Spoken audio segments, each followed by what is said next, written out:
Welcome to USC Postgame Live here on the Voice of College Football. I'm Tony Altimore here as always with Tim Prangley and LBC Trojan and our special guest tonight, John Walker. LBC and John are live tonight from Tustin Brewing Company. Gang, we had a very, very ugly win. USC gets by Arizona State 42-28. Talk to us. What did we think about that ugly mess? It was pretty bad, but it's the first road game. It reminded me a lot of the Oregon State game last year. Caleb was off. That one throw in the end zone where you had a wide open Austin Jones in the end zone, just slightly a little bit off. He had his great plays. Seemed like for some reason we couldn't get to. We heard all week how this Arizona State defensive or offensive line was all banged up, 6 guys out, and for some reason early in the game we were getting no penetration. This Scatterbo guy was looking like a beast, and I'm worried if we go into ASU and they do that with that offensive line. I watched an incredible offensive line at Notre Dame today, running the ball with Estime running the ball. If we don't get that figured out, it might be a long game in South Bend. All right, to our guys at Tustin Brewing Company, what was the mood tonight as that ugly game went down? You want to handle it? You want to handle this one, Rick? And then I'll jump in right after. There was, I think it's a little loud here. It was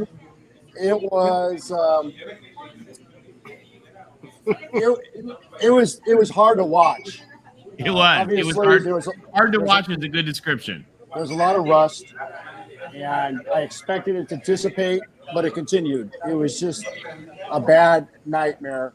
I think I'm getting a little feedback right now, so I am going to relocate. So hold on. I'll let Jaywalk go ahead and talk. Right on. Yeah. Well, hey guys, it's good to get a win, and sometimes it is appropriate to win ugly in pursuit of a championship, in pursuit of the goals and the spoils that we are looking for. As you can see, I am still wearing my shades because I do believe abundantly that the future is still bright. However, our Trojans tonight, we sleptwalked through this game, and not that the effort wasn't there. Matter of fact, I think that the effort was misappropriated in a lot of ways. I saw a lot of over pursuing in the running game. I saw a lot of effort, missed tackles. And when I say effort, missed tackles, it's just like when you're too urgent for that particular play, you just are just off. And I think that might be the byproduct of coming off a bye week, getting a couple guys back in the rotation who've missed some time, and just trying to overcompensate and get back into the flow. And you want to really quickly immerse yourself back into the ebbs and flow of the season. And sometimes you might need to trinkle that rotation into what you want it to be, not just force feed it down everyone's neck. I would have loved to see a lot more Rajon. In this particular running attack, I would have loved to see Shane lead a little more.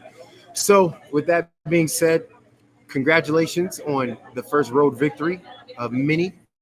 And I believe that this is a lot of great teaching tape, particularly because it sets us up to have our first real, I think this was the most physical game that we played this season, and that's good. That's a good little caveat going into the next stretch. Yeah, I like that point on Shane Lee, because I hear you. The Scatterbo guy was really bending guys backwards on that. And I think Shane, with his mass alone, would be able to get those tackles a little bit better, not losing the yards after contact. But remember last year, you guys, Georgia had 2 rough games. They had a rough game against Missouri, a rough game against Kent State. And the important thing is just to get that win on the road, reload, keep winning, because losing a conference game this early would be really difficult to win the conference, because we got a hell of a slate coming up later on in the season. Indeed we do. All in all, I can't complain about what we saw, because I think once the team woke up and then once we figured out the matchups in our defensive rotation, you can see what our defense looks like in those last call it 8 minutes of the game, and we were terrorizing their offensive line. We were terrorizing poor Drew Pine. I mean, and salute to that guy. He played with a lot of heart and grit, and he showed up tonight. He showed up for his Sun Devils, but we sent those Devils back to hell. And that's all that is. Well, and I kind of wonder. We played sloppy. You're going to have some sloppy games. I mean, every team does. I'd rather have it be against Arizona State than against Notre Dame. Indeed. That's right. That's well said. Indeed.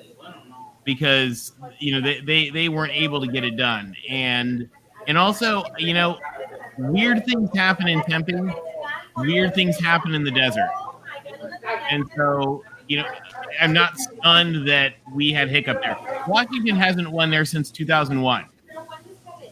Yeah, I think I'm going to echo what Jaywalk and I were talking amongst ourselves here at Tustin Brewing, and Jaywalk said we always seem to have problems the fourth game of the year.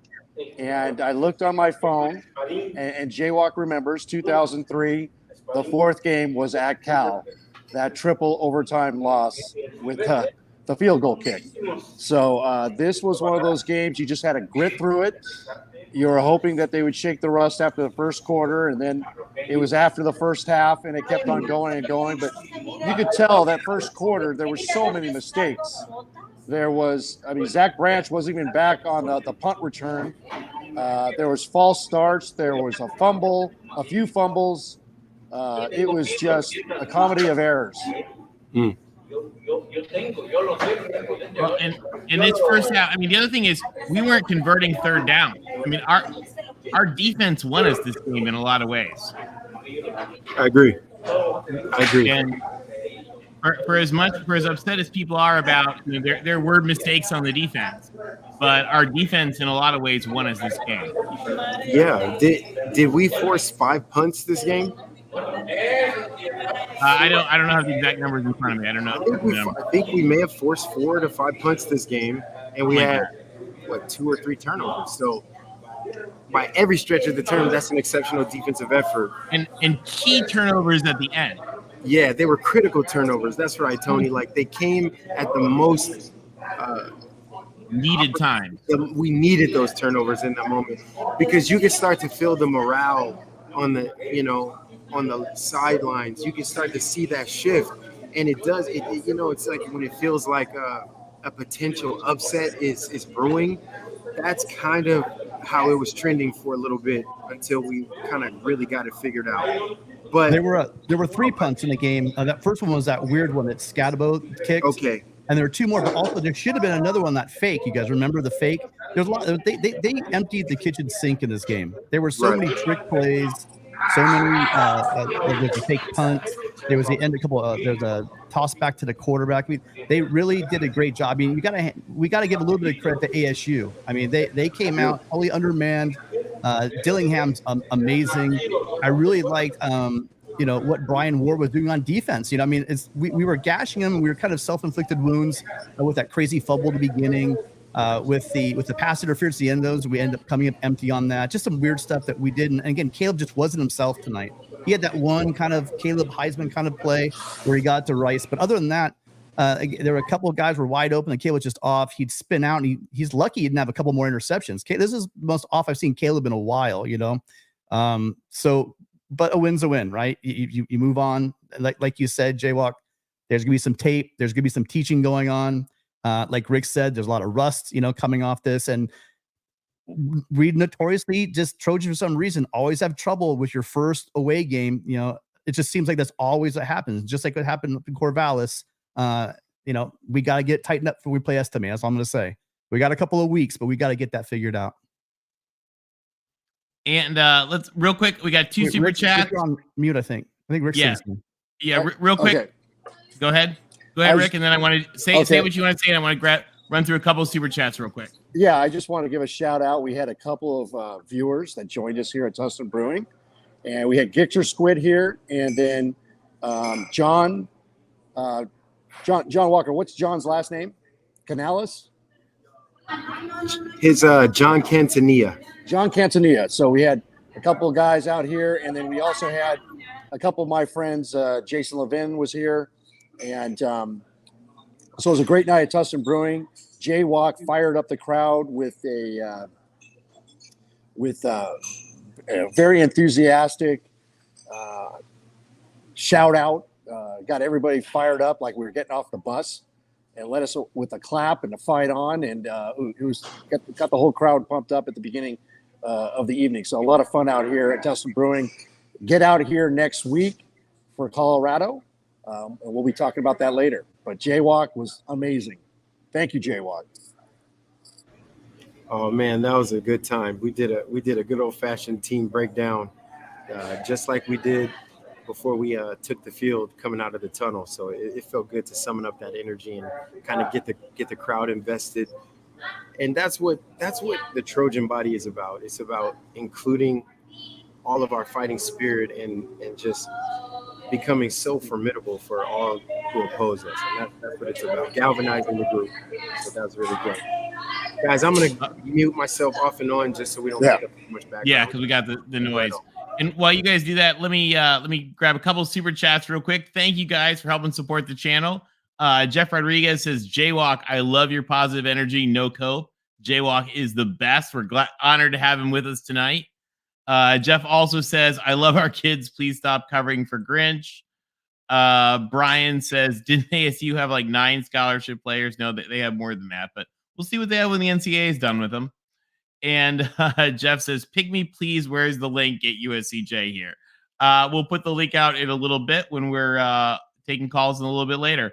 But thank you guys for super chats. We really appreciate it, and makes a huge help for Mark and the community. So hey, guys, Jay's on right now, so you want to check him out. Yeah, he's doing there.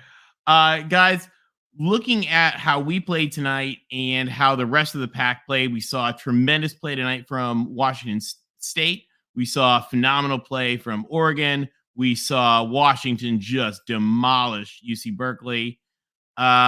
Do we have some concerns, or is this just Pac-12 after dark in the desert? Dust ourselves off and be glad that this mess was done.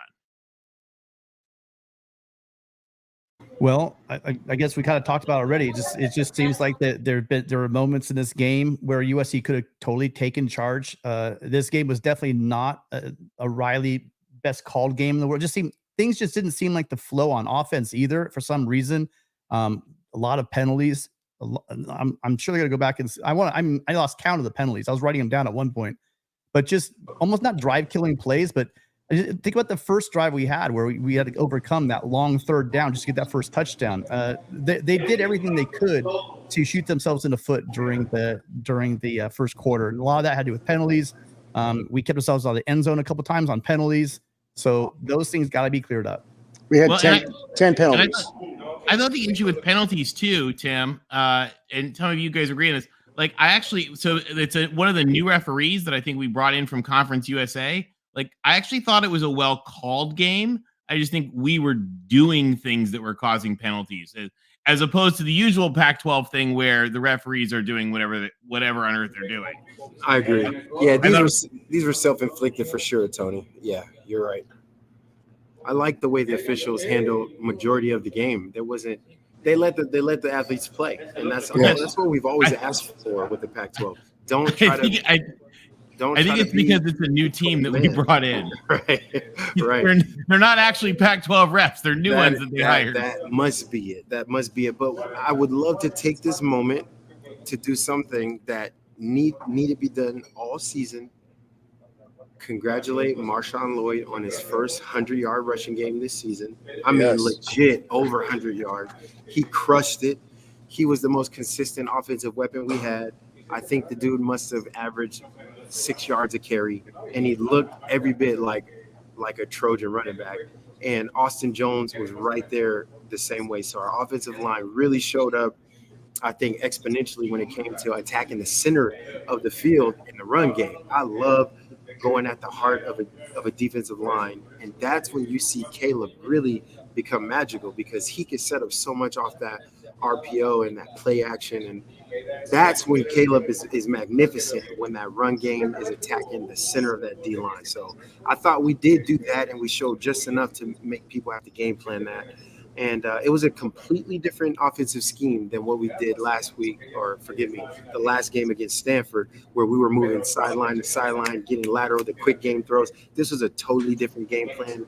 I think that we did a lot with a little, if that makes sense. I think we did a minimum offensively without showing our hands to our future opponents. Actually, Marshawn Lloyd did better than that, actually, Joe. He wasn't 6. He was actually 14 of 154, along of 43. So he averaged 11 yards a carry. Jones, like you said, right behind him, only 3 carries, but 3 carries for 36 yards. That's 12 yards a carry. So on the ground, they're really efficient. A couple of those plays, it was just like the party in the Red Sea. One specifically, they just blew everyone out. I saw the hole was so big that you had Dedich running down the field, and he had no one to block because there was no one there down the middle of the field. So no, sorry, it was Kingston. It was 52. Kingston, and no one to block. That's how there was nothing in the middle of the field. They just blew that open off the line, and he took off. But yeah, Marshawn Lloyd showed us his moves. He showed us his speed. A lot of people don't realize the speed. He's breaking angles out there. So when he gets out there in space, he knows what to do, and he's a hard man to tackle. And once he warms up, once he gets those, he had 14 carries tonight.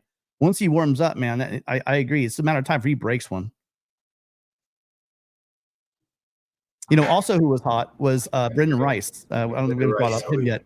Man, he had 7 catches for 133 yards, 2 touchdowns, and they were timely ones. Like the one where Caleb was scrambling, looked like the prey was breaking down. He found, like always, it seems like you always find Brendan right in the front. That's like the second or third time this year he finds Brendan right there in the front of the end zone on that scramble drill, and boom, he's just there to make the catch. So both those guys hell of a game. And it was so weird. Taj Washington was so quiet for like 53 minutes of the game, but he gets that redemption with that touchdown at the end when we really needed to pull away. Taj is that guy.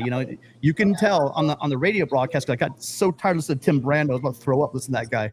But listening to Pete Arbogast, Pete said that that Tim Brando was rough tonight. What's that? Was that Tony? I said Tim Brando was rough tonight. Oh God, Tim Brando was rough tonight. All he needed was a set of pom-poms. All he needed, because he was just so. But he was quiet the whole night. His first catch, Taj Washington's first catch was like 53 minutes into the game, but it was a big catch as always. Taj is Mr. Reliable, and you know who's reliable, and he came going to down the stretch. It was also nice to see Mario Williams after a couple of drops. He caught that ball, a really important ball on third down. So around the horn on offense, it was sloppy, but guys towards the end, when you really need them, did show up. Oh, yeah. I love that. Oh, I'm sorry. Go for it, Rick. Oh, no, go ahead. Well, I just wanted to shout out Bear for his first sack. I think Taggett might have got a sack tonight. I don't know if they gave him credit for a sack, but I know Bear got home. Jamil was still killing it off the edge. And so a lot of good stuff on both sides of the ball, particularly towards the end of the game with regards to the D-line. Before I forget, I got to give my defensive guys some love. Absolutely. Yeah, on defense, Eric Gentry led with the whole team with 9 tackles. He had 1 TFL. Jamil Muhammad had himself a game. He had, it says here 3 tackles lost. I had him before, but he had 8 tackles and 3 TFLs. So Muhammad, and then he also, Solomon Byrd keeps showing up. He had that strip.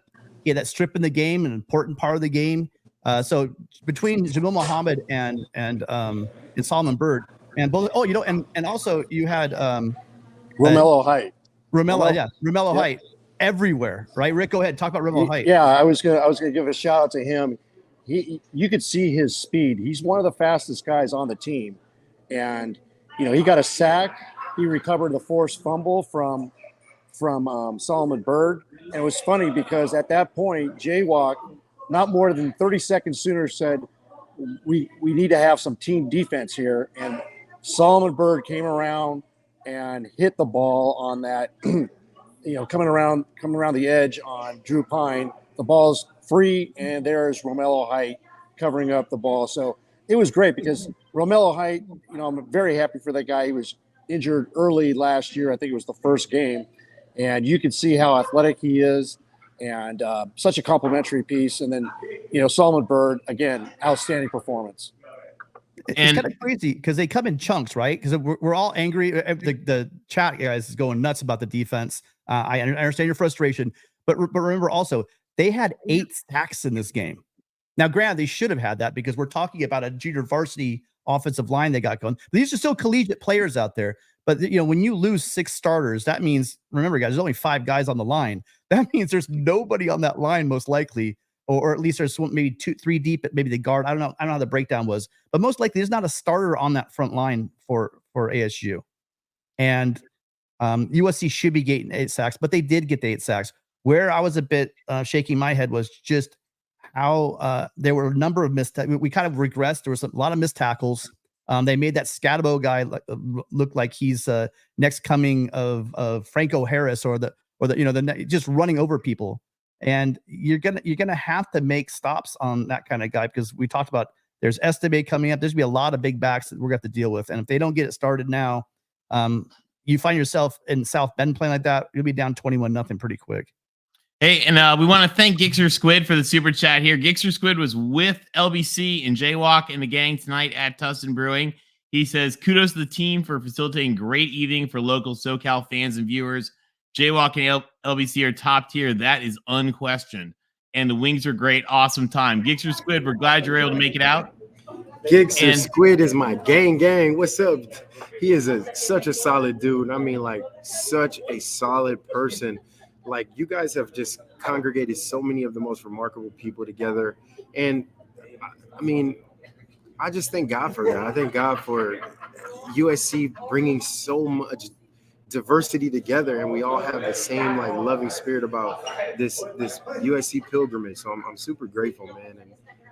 And I appreciate being with you guys. Well, we're honored to have you, and I wish I could have been with you guys. You're only about 2,500 miles too far away, or I'd have been there. But you're really cool. And to anybody in the Southern California area, again, any away games, we're gonna try to have a group there, and we'd love to have you guys there. So anybody who can make it. Tony, let me. I mentioned I was going to give a shout out to the brewmaster here, Danny Quinones. This weekend is the Great American Beer Festival. It's a huge beer festival in Denver, Colorado. It's been going on for well over 30 years, and there's hundreds of beers in different categories that are entered.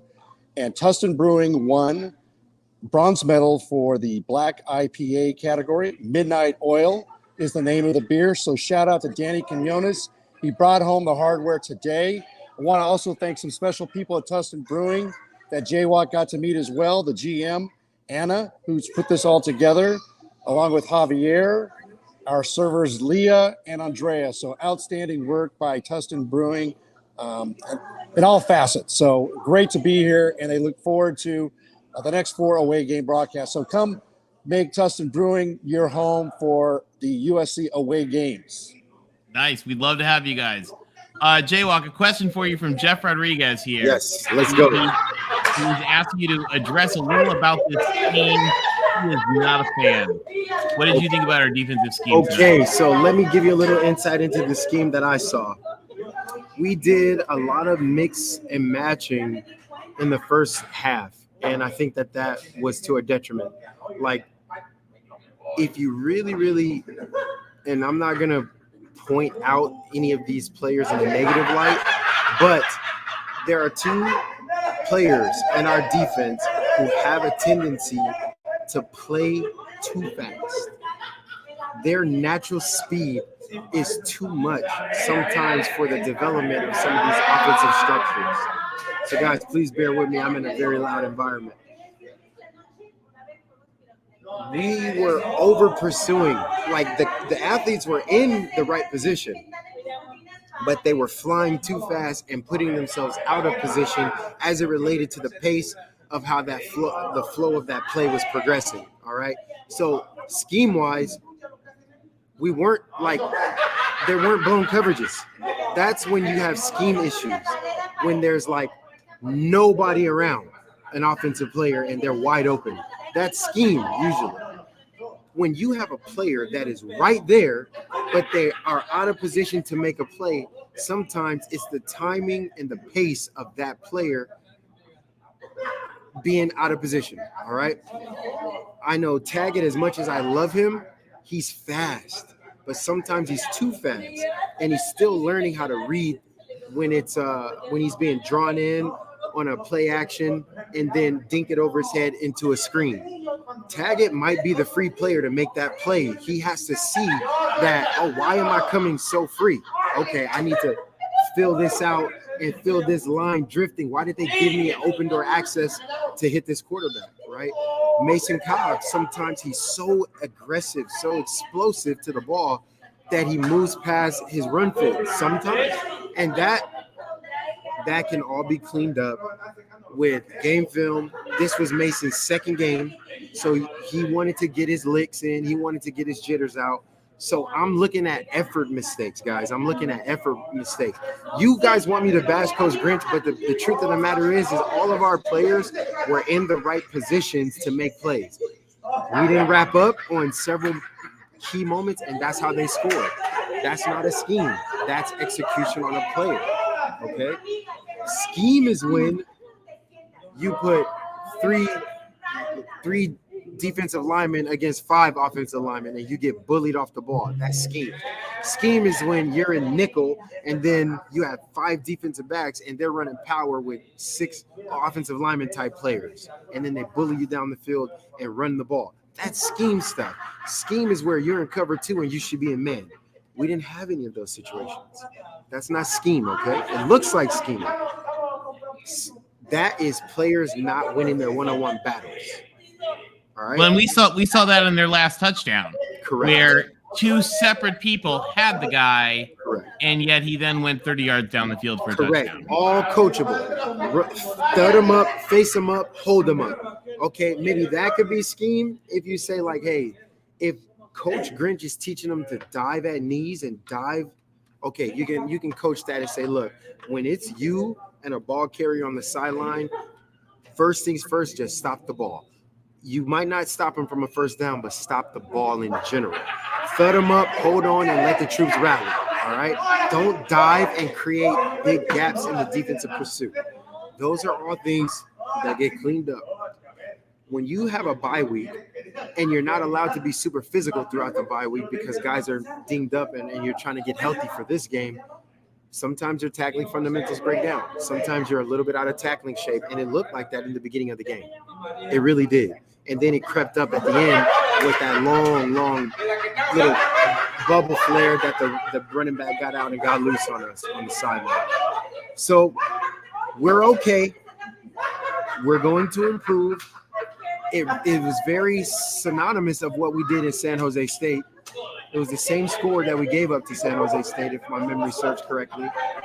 These are all things that we could work. This is the lowest offensive performance we had, so the gap just feels a little closer. I think we're going to clean up all of this, and we'll continue to move forward in the right direction. Yeah, I agree with you. I couldn't get over some of the missed tackles, but again, also the defense delivered for us when we needed it most. And the offense certainly, I think, had probably the worst offensive night we've seen in quite some time. Again, and I know that this is angry keyboard warriors will disagree with me, but weird stuff happens in the desert at night. I'm kind of glad we don't ever have to go back there. That is one of those places that I think you can put in the toilet and flush away, so that because bad things have happened to us. I remember. Jay, were you on the team with the big comeback win that we had to pull back there? You were, yeah.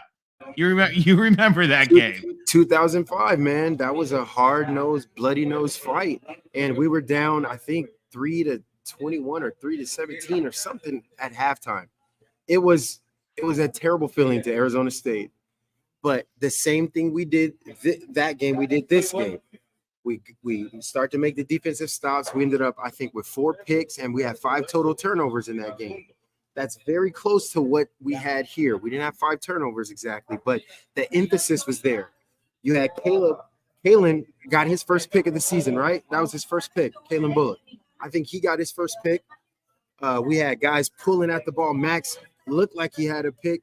You just saw the consciousness. We had a couple strips and put the ball on the ground. That's when it's like, okay, that's the USC team defense that we're looking for. And so when you see the ball bouncing around as a defender, psychologically and subconsciously, it puts an awareness that just because they're carrying the ball doesn't mean they get to keep the ball. and then you start to become a ball hawk. But we can't miss tackles in the pursuit of creating forced fumbles, etc. I just know that once that turnover faucet turns on, that's when we start to really go, and our defense can give us a little more cushion so our offense can breathe freely. Because now I think the defense is going to save us this season more often than our offense will. That is my belief, because guys are understanding how to complement the offense and take the pressure off of our skill guys. Because as much as I love our receivers, sometimes the ball will fall. Sometimes the ball will get tipped. Sometimes the ball will drop. Some days just aren't your day offensively. That's when the defense has to be it for us. And I'm gonna put my dreads on the defense. You know? Yeah, you know, and the good part about this is we're talking about, like Tony, you're saying about offensive night. We've gotten really spoiled. You know, we put up 42 points. The offense put up 42 points, and they had over 500. They had over 500 yards, 535 yards in offense in this game.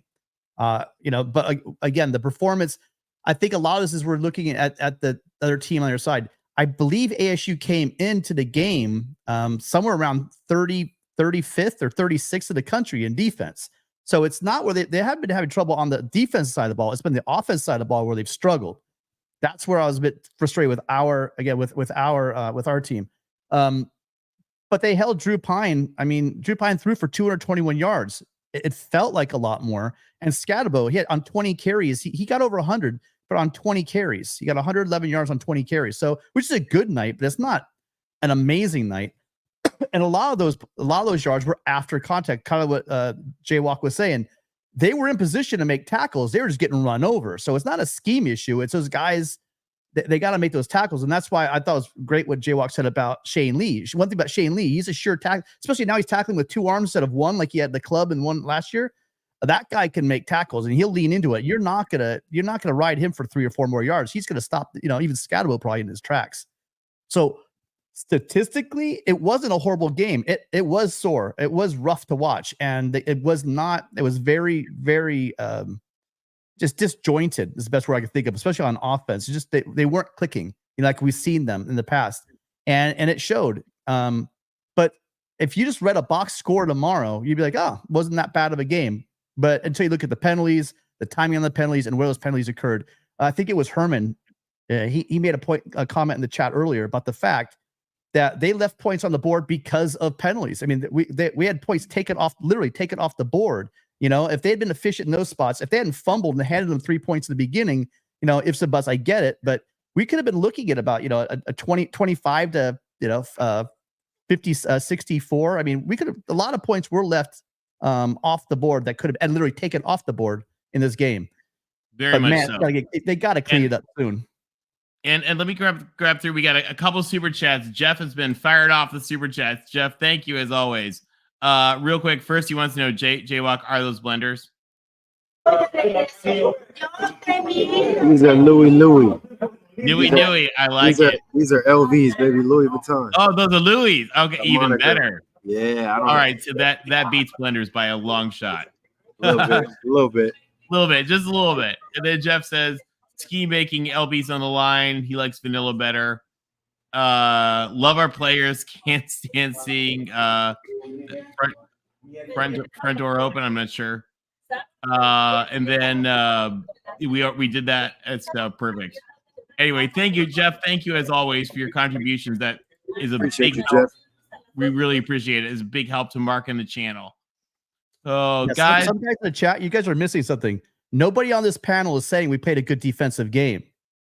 What we're saying is it's not the scheme problem you guys are talking about. And you can get mad at me. You can get mad at Jaywalk and say, you know, Jaywalk actually played this game at this level. I think he kind of knows what he's talking about. In that stadium, in a late night bad performance that we came back to win. Take the emotion aside. No.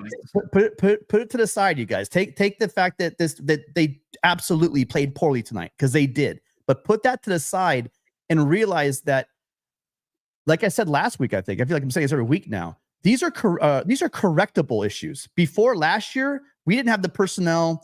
The things didn't look right. You know, there were some issues, guys not being lined up properly last year, you know, on some occasions. But everything we saw tonight is correctable. And they just have to get down to execution and tackling and that's gonna be addressed. If you guys think that any of those coaches, position coaches, are gonna be happy, if you think Riley's gonna be happy looking at this film, believe me, these things will be addressed. Will they correct them? I don't know, but I'd have to guess that coaches at this level are going to say, hey, look, and players at this level know they screwed up, and the question is gonna be, can they turn it around? And time's ticking. We're going to Boulder next week, but then after Boulder, the competition is really going to step up, and if they play like this, they are going to start losing. Yeah, this is, you can't keep this up against a good team and win. Well, yeah. I mean, it's the beginning of the season. So this is the beginning of the season. I think that the bye week really came at a horrible time when we were building momentum and an identity, offensively and defensively. I know we wanted to get guys healthy and so forth and so on. I just believe that the rhythmic qualities of the defense that we had the last two games, particularly with Rajon in there at linebacker, with how he understands the speed part and the redirect part. If the play breaks down after the initial assignment, he understands how to double back and find the open lanes. I think Mason, and I'm not what's the word? I'm not judging what he does, because he is the epitome of see ball, get ball, but Taggett is the same. So then when you have two linebackers who are see ball, get ball, it can create a lot of gaps if the ball is misdirected. Right? So that's why when we had like Rajon in there mixed in with Eric, Rajon in there mixed in with Taggett, when you had Eric in there mixed in with Shane, and you start mixing up these guys and these looks and these abilities and the body types, we had a more formidable second level of defense. So today, the holes that I saw were not necessarily with the D-line. I saw the D-line do really well. It was the linebackers shooting past their run fits. It was the linebackers being slightly out of position when the ball carrier made contact with them because they were playing too fast. There is a such thing as too much team speed. If the team you're playing moves slow, you can outrun the play and leave a big lane. That's what happened on about 50 to 60% of the sizable runs that I noticed today. I have to go back and watch the film, but I'm screaming in real time like, you're overrunning your fit. You're flying to your fit, but you're overrunning it, and you're not letting the lineman isn't even there yet, and you're trying to beat him around because you're there so fast. You might have to slow play that lineman, thud him up, shed him, and then fit the running back, or give the lineman a little something to hesitate him and then make the running back stutter a bit. There's all these things that are coachable. Welcome back, Mason. You know, your effort, your energy, your leadership, we need it. But this is the Pac-12 now, where the games are a little different than where you were in the last conference. So those things really matter. And again, I'm not out there. I think Mason is our great starting linebacker. I just know that as he gets more Pac-12 games, he's going to understand the ebbs and flow of how these offenses are attacking, because it is different than where he was before. And Taggett is just young. He needs to see more reps of what it looks like to play higher level competition, and he will get it. He's an All-American caliber linebacker. Guys, once we shifted our linebackers, we start mixing. Notice the runs weren't as aggressive as we think they were. They had total, how many offensive yards this game? Which team? About 356 or 355, something like that. ASU. Yeah. ASU had 353, 263 through the air, and they held a 90, which is crazy. Now, this allows you sacks, obviously, but we're not adjusting for sacks, but they had 90 yards on the ground. So to keep this in mind, to give up 300 yards of offense means you were playing good defense. You were playing good defense. The thing is we gave them a cheap 7 points with a fumble early in the game. Take that cheap fumble out of there. That ASU team early in the game, I don't think they're driving down the field like that. So they had a quick one. They got a little field goal, and they got some light. They got some momentum. and then we put the ball on the ground early in the game. That gave them juice. Those are all correctable, clean-upable things, and we will. I will say this also. That's a good point. I mean, so on the defense, you can't give that first touchdown. You're right. What was it, on the 12-yard line? Granted, they parted like the Red, like Moses through the Red Sea on that play, and he walked right in. But that was from the 12-yard line. And then what I was disappointing though, because I love Eric Gentry, I love Max Williams, but they got ran over on that Scatabo play. That little toss in the flat. That's unacceptable. That was unacceptable. And then he just housed it. You take those 14 points off, and I know you can't do that. The score looks good. The game was still ugly, but the scoreboard would still look a little bit better. Look at the foot placement of them on those attempted tackles. That's what I'm saying. Their feet weren't set. They were out of position. Eric wins that play 8 out of 10 times.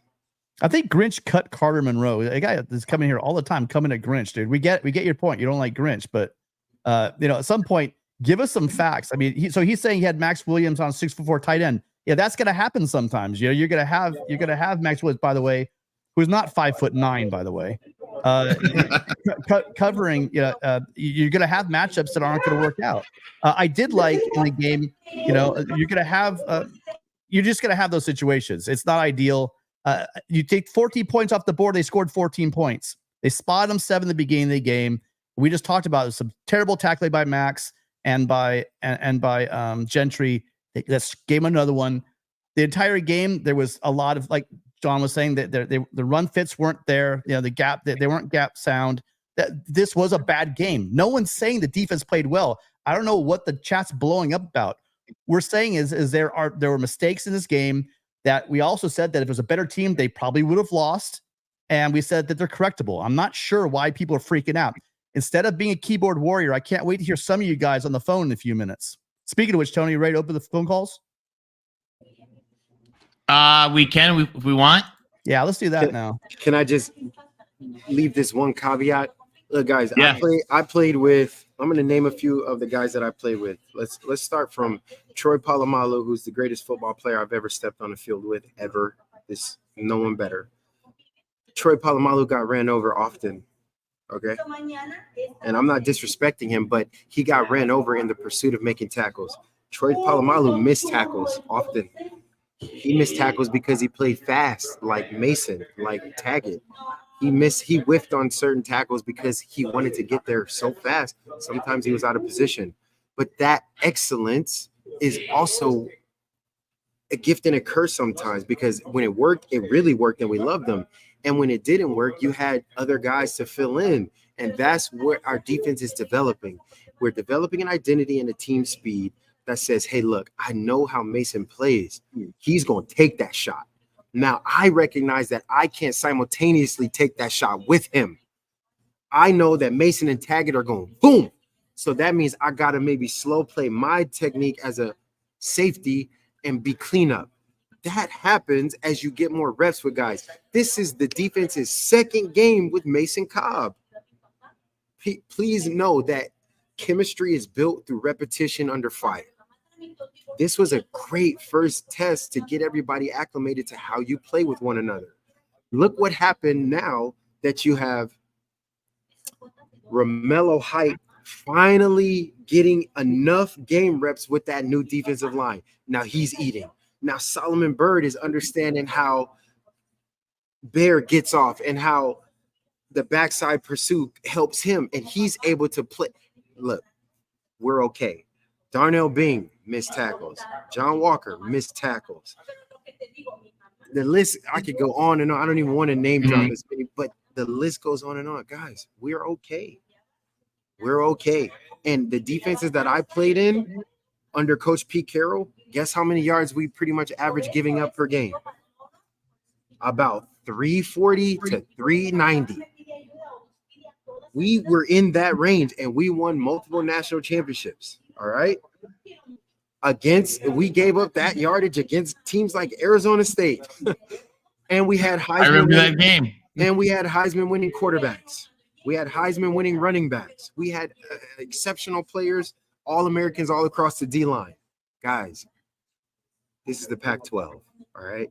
This is Division I football. You're playing against talented men who also want to take you out. Not to mention, I never seen this offensive game plan from ASU before. I saw 2 games that they played this year. I didn't see any of this.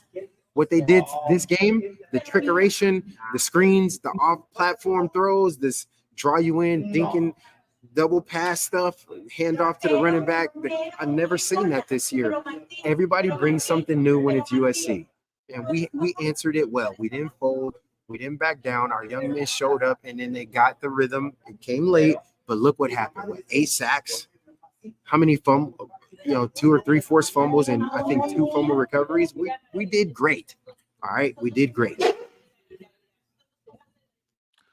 Well, we did a good job. We got a call line. Call, are you there? Yeah, I'm here. Yeah, hi. How you doing? What do you think? Say hi to John Walker. What's up, John Walker? This is Avery calling from down south in Georgia. It's about 3 o'clock my time. Want to make sure I called you guys to talk about the game tonight. Thanks for calling, Avery. Thanks for calling, Avery. What's up, Tim and family? Hey, you guys are my second family, so I couldn't wait for you guys to get posted tonight. Appreciate it. Glad to have you. Guys, I'll answer 2 questions, then I'm gonna hit the road. I'm gonna be honest with you. I saw some of the same thought process on defense that were being executed against us from San Jose State. Physical at the point of contact, running up the middle. I feel like those are all things that can be fixed. But I ultimately feel like that's gonna be the game plan on how to beat us going forward. I would much rather have liked to see Rajon Davis probably get the start tonight. I feel like up until this point he's earned it. He's done what's needed, and I feel like once we would have got in the groove of things, then we probably should put Mason Cobb on the field. I'm a little concerned that why we get away from the run so much. There's going to be some times with the passing game. That's going to be there, but the run game is going to be, to me, my personal thought, that's going to be our bread and butter, especially once we get Marshawn Lloyd going, feed him the rock, rotate him up, put Austin Jones back in, and keep a heavy run game going, especially on the road when you can kind of feel the tension starting to slide, or the momentum starting to slide a little bit. I love Sierra Wright, but man, he looked like Torrin Harris out there from years ago when he didn't get his head turned around on that touchdown. I feel like these are all things that can be kind of cleaned up. But what kind of really concerning was with this coming off of a bye week, I felt like we would have been more energetic, more motivated to come out here and take care of business. That way we could have, started to prepare and get ready for Colorado next week. But that's neither here or there. We got the win. I just hope that we're ready to play next week because I don't think Colorado's going to lay down for us. Yeah, no, that's great. Well, let's let a man who played cornerback, is one of the hardest positions on the field, talk about corner and getting your head around on that play when you got a guy running down the field. And also, he talked about the running game a little bit earlier, but maybe he can add a little more to what he thought about the running tonight. Just remember, like I said, these guys rushed for you at 12 yards and 11 yards. You're right. Why didn't they get the ball more often? But John, do you want to talk about one of those things or both of them? Yeah. So let me address the running game first. So you don't want your running backs to take as much damage that's unnecessary. That's the truth. Because even when Marshawn Lloyd is running like he runs, the defense is going to realize, you know what, I got to chop him down. So they're going to start dive bombing at his knees and his quads. And we saw that towards the end of the game. He actually got a quad contusion. You can tell from the contact. Now, I think he's okay, but they started to go notoriously low on him. And so as a coach, you also have to balance feeding the guy, giving him opportunities, putting him in a healthy position to get his stats and to produce, but also protect him as well, especially when the defense is getting frustrated or desperate. All right. So I know that we need our running game all season, and so does our coaches. And Lincoln Riley loves to run the football. But unbeknownst to people, he runs the football quite a bit. Okay. We usually have a pretty balanced pass to run ratio. But also, I know we can't show everybody our run stuff this early in the season because we're going to play games where we're going to have to dominate the line of scrimmage. This is just Arizona State. All right. And you have to salvage things. You have to make sure that there's still some you don't have to empty the clip with this type of a team. No disrespect to Arizona, but you don't. When this is a type of war where you might be able to win the battle with some bullets left in the chamber, right? And that's kind of what this was, unfortunately. And then we had some penalties that really negated some of our really high productive plays, and we got to go there. Now, when it comes to playing corner, you're gonna win some, you're gonna lose some. Sierra was slightly in the position. What I would have much preferred was him not zone turn in what looked to be a man concept. When that receiver took off vertical, that becomes a man within zone. That means your eyes should not be at the quarterback. They should be in the receiver's face. Those are all things clean upable. I'm gonna brand that word, clean upable. All right. You can clean that up, and that's fine. That's just repetitions with transitioning from a zone turn to a man turn to where now you're mirroring the receiver in his face. It is much harder for a receiver to catch a football when the DB is staring you right in the eyes. It is much simpler to catch the ball when the DB's back is towards you because you can tap them. You feel more confident to jump up and catch the football.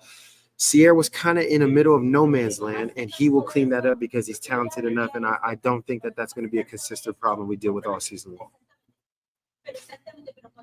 Well, Jaywalk, thank you so much. You promised us 20 minutes, and you have given us far longer than that, and we can't thank you enough. It is a blessing to have you. Thank you very much. Guys, you gotta make sure you're catching Jaywalk every week. They do a preview show before every game. They do I'm sure Jaywalk, what do you guys do in your you and USC jail do a post game wrap up about this later in the week? You know what day that is? I'm hoping we could do it sometime. Usually it's Sunday. We try to get it Sunday, but I've been real estating like a maniac. And between that's a good thing. Yeah, real estate is going wonderful. I do a lot of open houses. I got about 4 or 5 listings right now in the South Orange County area. So I'm spread thin, but we will get it figured out. I will not be lost in the sauce, as USCJ would signaturely say. Yeah, well, if you're selling your house, you got to make sure you give John Walker a call in the Orange County area. You got to give him a call. Yeah, man. I'm a really remarkable realtor. A lot of people just are like, he's an athlete. Yes, but imagine an athlete that has the same work ethic that got me to the NFL and allowed me to double major at USC and get 2 degrees, one of them in communications, by the way. Can't you guys tell? It was never in doubt. Imagine taking that same level of work ethic and applying it into this industry, right? I'm running circles around my competition, and I'm having fun doing it. So if you guys have any questions, please feel free to DM me, and I would love to advocate you and guide you in any way that I can. Well, thanks again, Jaywalk. Outstanding. Thank you. Thank you so much for having me. This is an honor. And when I say blessing, I don't use that term lightly. I prayed for moments like this where I could fellowship with strong people who I believed in, and we had synergistic thought processes about something that we believe in. So, hey, God bless you all. Whatever you're doing tonight, don't party too hard. Let's celebrate this victory and let's saddle up for the rest of this season, because it will be most certainly a roller coaster journey. Fight on, everyone. Fight on. Thank you, Jaywalk. All right. Much love.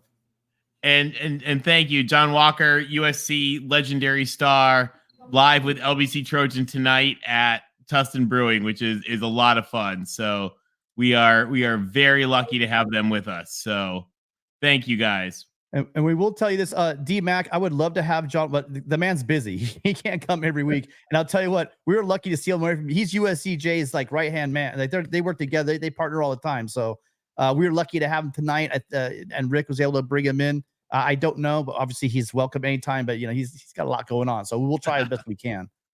We were lucky to get him. All right. We got some other callers here. Did Avery's all set? Is he gone?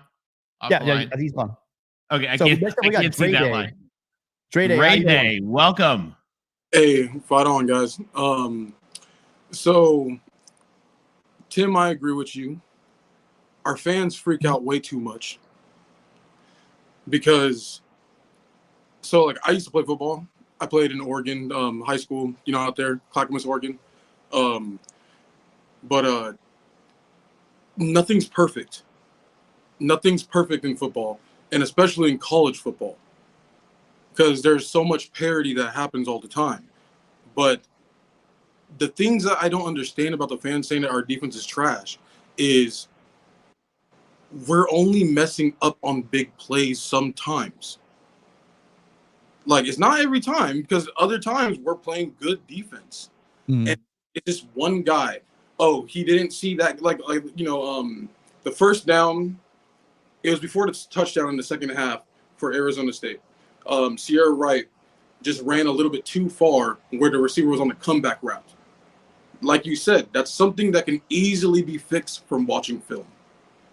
And yeah, I understand Alex Grinch defense through history-wise isn't that great, but at every place he was at, the second year was his best year. And so, because, he was at Washington State. He had them really good playing with the 2 and 3 stars talent they were getting. And, man, our front seven is good. I don't know what the fans are tripping about. It makes no sense to me. Yeah. Because Bear Alexander, Kyron Bars, like, you got freaking Jamil Muhammad. You have all these guys who, where clearly last year we didn't have that speed. And we have so much speed. But like, John Walker said, some players just need to tame it. And in your guys' opinions, where do you see our defense being by the end of the season?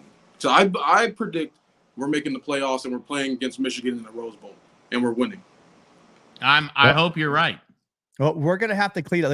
I think you nailed it, Dre. The fact that I've been talking about this since game 1 against San Jose State. They are doing little things. We were all complaining last year we couldn't get off the field on third down. Yep. We're surviving on the turnovers, etc. Well, we're not getting turnovers as much this game, but we are stopping teams. We are forcing punts, but we're giving up those explosives, and we all know that we're freaking out. They scored 28 points, which is for this team again is way too much. I think we need to focus on the fact that yes, this was not a good team, and the fact that we gave up 28. But how do we give it 28? One, our offense turned the ball over at the 10-yard line to start the game, which handed them 7 points. Right. Yep. Is that really on the defense? Probably not. If you remember last week, we were able to keep teams out of the end zone. Exactly. Then you're looking at, they did give up the big gash play at the end there to Scatabo. 2 of our better players, Max Williams and Alex and Eric Gentry, got run over. And again, those are things that goddamn, let's fire Grinch. Grinch wasn't out there trying to make those tackles. It was our players, But those guys were making tackles all game, and they made it bad. I think Max had a bad game, but Max also had great game. The first 3 games, Max played great. So people are keying in. Players are allowed to have a bad game. I don't want to get a bunch of DMs like I always do. If you guys think that I'm happy with the defensive performance, or Dre, or Jaywalk, or Tony, or any of us are happy with that, there's things that obviously need to be cleared up. The problem was last year we had players that couldn't make plays. They were great Trojans. They played their best, but they just weren't up to the level. The players you guys saw Muhammad and Bird and flying around. Bear Alexander come at the middle. He was so eager. He hopped off sides at one time. But man, that's a big guy moving really fast. Romello Height, same thing. These guys were out there making plays. It was bad. Even Georgia struggled with Kent State. Teams have a bad game. They had trouble with Missouri, Georgia, a great Georgia team. You're gonna have, these are college kids. They're gonna make mistakes. What we're seeing though, and I will say, is Dre, if we want to be playing in the playoffs by the end of the year, if we keep allowing explosives to, let's face it, these players are not the quality of players we're gonna see. I talked about earlier in the show. Scatabo was making plays.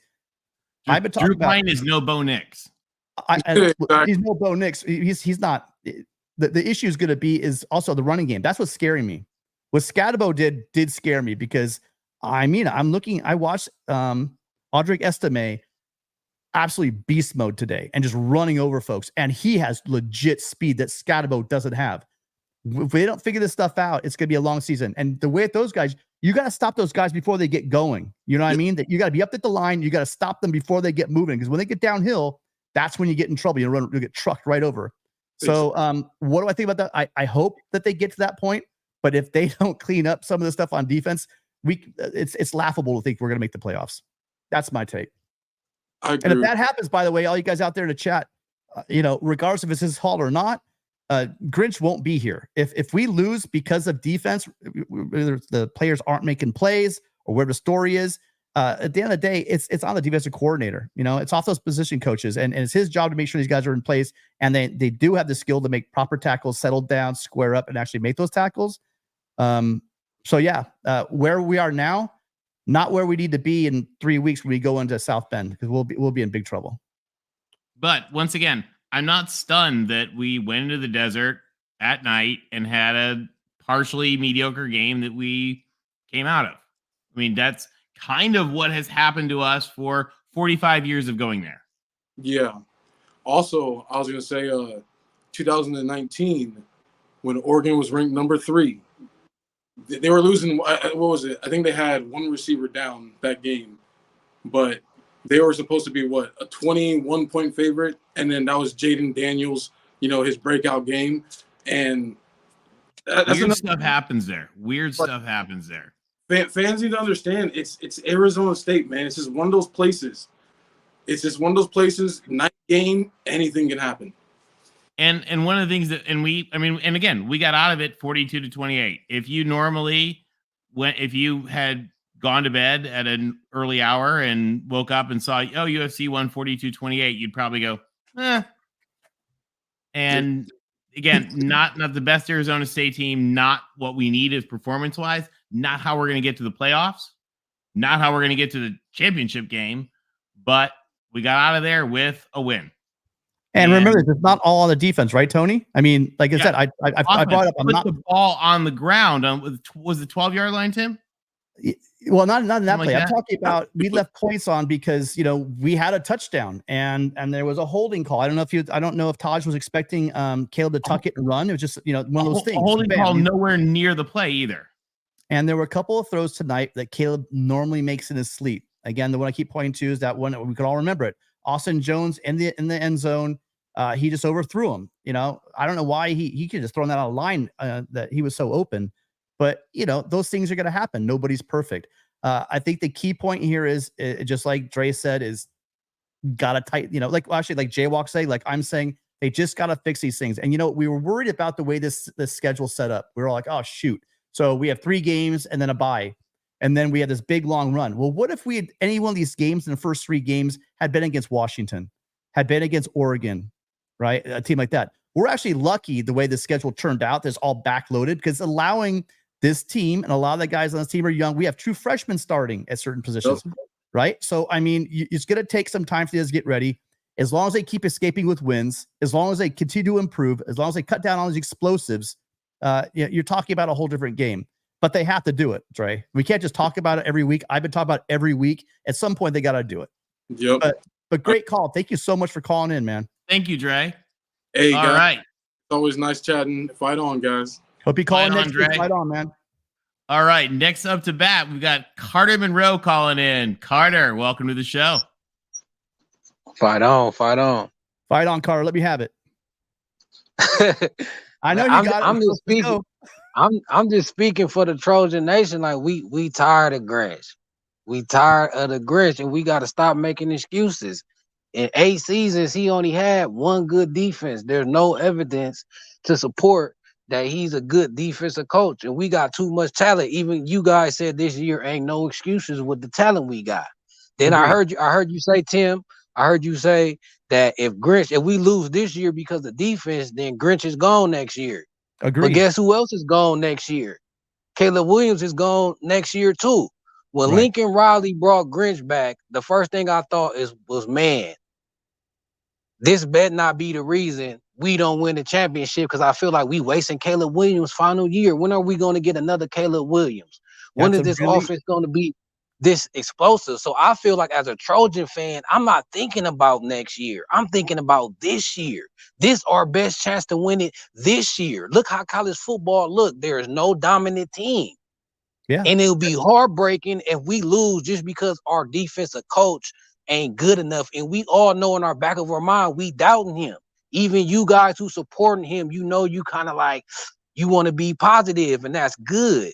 But it ain't, we 18 games in, and I'm hearing the same excuses I was hearing last year. Then we talk about tackles.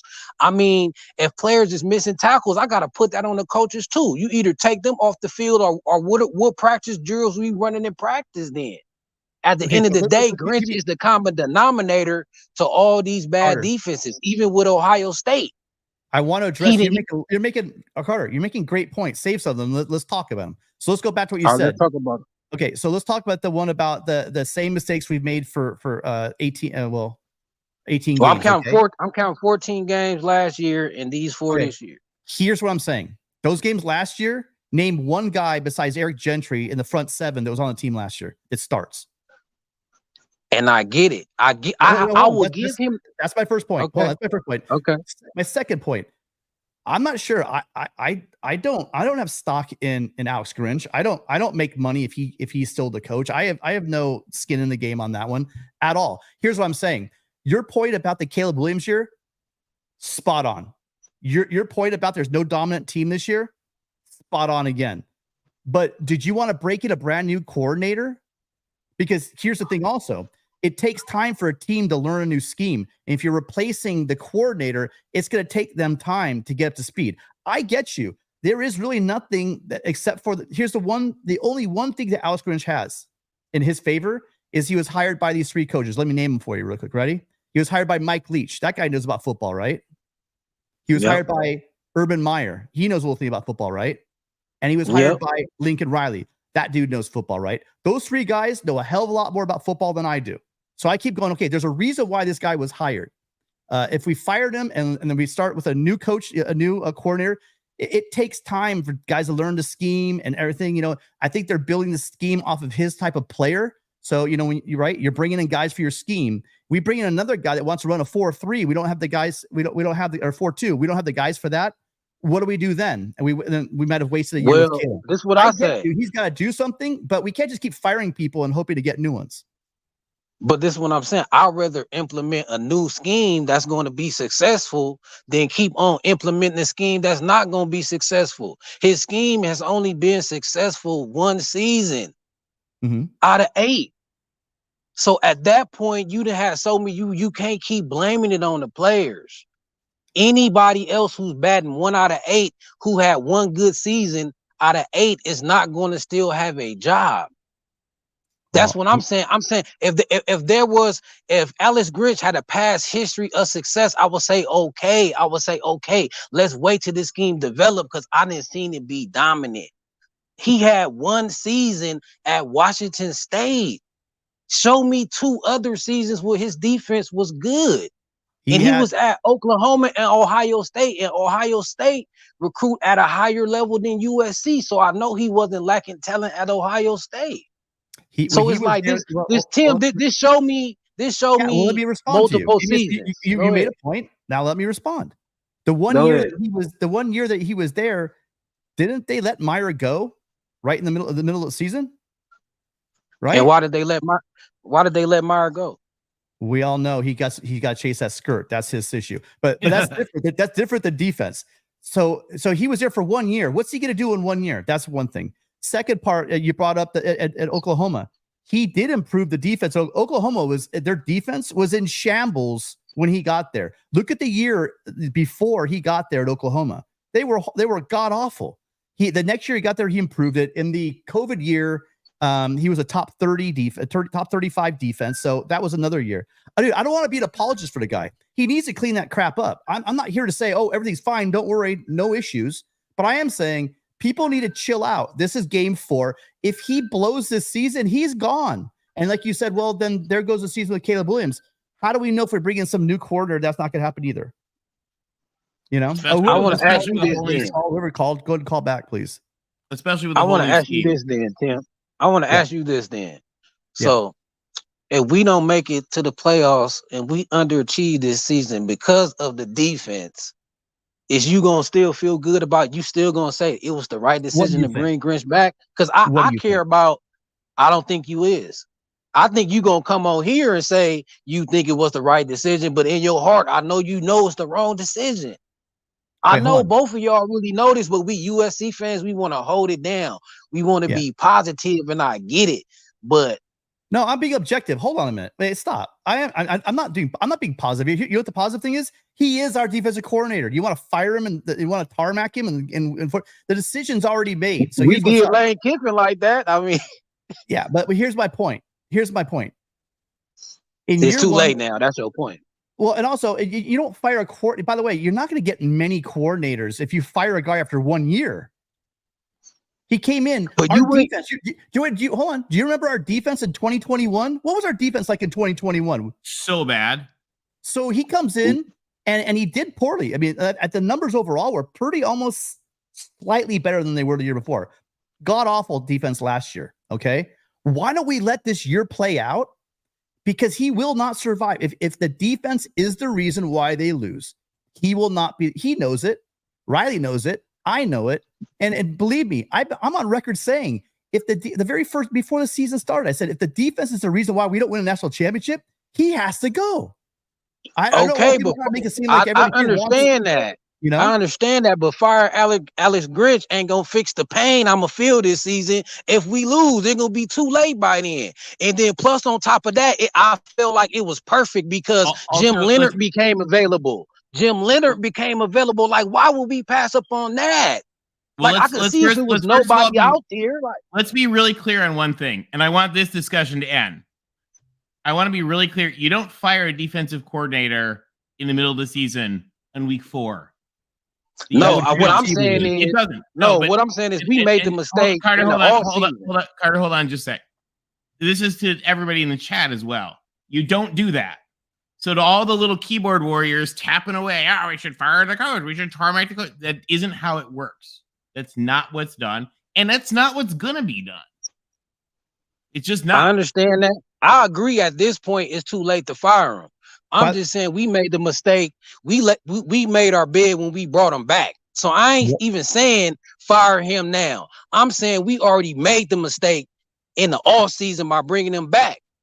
And I guarantee you that's what's going to be our downfall.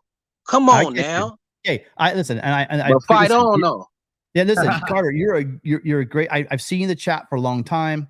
We love you, Carter. You make very valid points, except for here's where you and I separate. Okay. One, you don't fire a DC after 1 year when he was working with, he was working with not a very good roster. He greatly improved the roster. They are See, let me read you the stats. Okay. Where everyone's freaking out. And I will, one caveat, that was a bad offensive line, but I'm going to say this. If I told you that they gave up 335 yards and 28 points, right, and won the game, I think what we need to freak out is when they actually lose a game. And if they play like this against Notre Dame, Utah, Oregon, Washington, possibly even Cal, if they play like this, they will lose. And then I guess you guys will get your new coordinator, because if he costs this season and it's because of the defense, then he's gone. But he is a DC, and like Tony said, they're not going to fire him in week 4. So let's hope, right? I hope some of you guys that are Trojans are hoping this guy. The team, actually, not him. The team defense figures it out, cleans up these explosives, and then going into next week, we see a big difference. Other than the explosives are giving up, which I've been saying every single week through this mic on the show, it's getting old.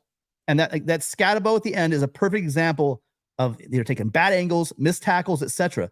But that's not a scheme issue, you guys. You heard John Walker, right? A national champion cornerback, explain to you guys. From the NFL. It's the players making bad plays. At some point, we got to hold the player accountable. I want to ask you guys some questions before I go. Why you guys think Ray John wasn't playing? Mason kind of looked. Mason and Tackett, I don't think Tackett should be getting more snaps than Ray John. That's another thing that why I be on the coaches, because even the rotations, even certain players, I feel like that should be playing. Like Ray John was playing good. Like, how come he get no snaps and you got a true freshman out there? Tackett still make freshman mistakes. I can see why you want to play him, but we got linebackers that's more ready than Tackett right now. And then the 12 wide receiver or the 8 wide receiver location, I was listening to the telecast, and even the announcer was like, you can't get a perfect rhythm and chemistry with any receivers because you rotating 8 or 9. Well, so Caleb don't have a perfect. Tim Brando at his word for all of that. Yeah, screw Tim Brando number one. That's not, the only No, I don't think it was Tim. I don't think it was Tim Brando. But what scratch that about the offense? But what y'all think about Rajon? That's another thing about Grinch. Yeah, I feel like certain players should play that he's not playing. I got that point. And you know, I've been wondering where Rajon's been for 2 years. I was last year calling for Rajon. Rajon, whenever he's given a chance, I think I said this week on one of the shows I'm usually on, I said it's gonna be kind of hard to get him off the field after the way he's been playing. Especially, I thought Rajon would play really well. Someone made the point earlier. By the way, Troy Polamalu was 5'10". Whoever made the 5'9" comment about I said that. I'm just still hurt about the Utah game. Like, we got to play to our players' strengths. That's unfair to Max Williams to put him on the 6'5" tight end. Like, that's unfair. Max Williams is an amazing player. I'm never talked about that guy. He plays. That guy plays like he's like 6'5". I'm not gonna go there. He's a good player, but we got to put our players in position to win. We not putting him in position to win if he on a 6'5" tight end. But that's you're gonna get matchups. You're gonna have 6 foot, 5'10" corners on 6'5" receivers. Sometimes the matchups aren't going to be there, so you got to level really hard on your technique and leverage your technique. So just clear, because we got to go. We got to move on. Appreciate your call, but just to sew this whole thing up, nobody, including the players and the coaches, are happy with that defensive performance. But they won. Hopefully they can clean up some of these explosives, and then going forward, they can figure it out. I don't know what else to say, except Grinch will be the coach, and I'm still hoping for a national championship. They're going to have to clean it up to get a national championship. All right. What's you guys' prediction score next week? And I'm out of here. The way we played, shoot, I'm gonna have to watch this. I would have told you before that we're gonna win probably like 42 to 17. But after that, I just won.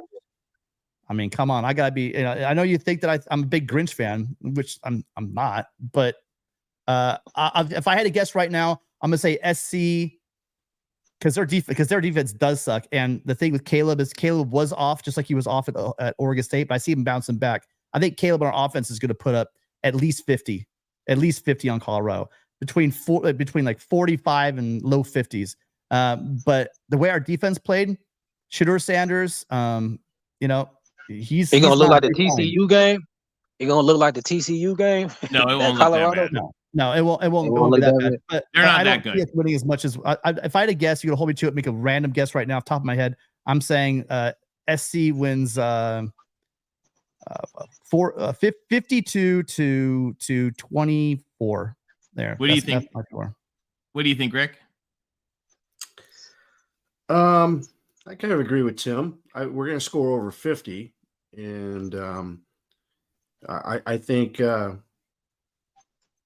Colorado scores around 30, 35 points. It's going to be one of those games, and there's a lot to clean up. And I'm sure Colorado's having the same conversation right now. Yeah, that's the thing is I look at it. I think our team is going to come out fired up and a lot of stuff straightened out. But I think Colorado is also going to come out fired up with a lot of stuff straightened around. I think Colorado's heads got a little too big for themselves, and Oregon popped that.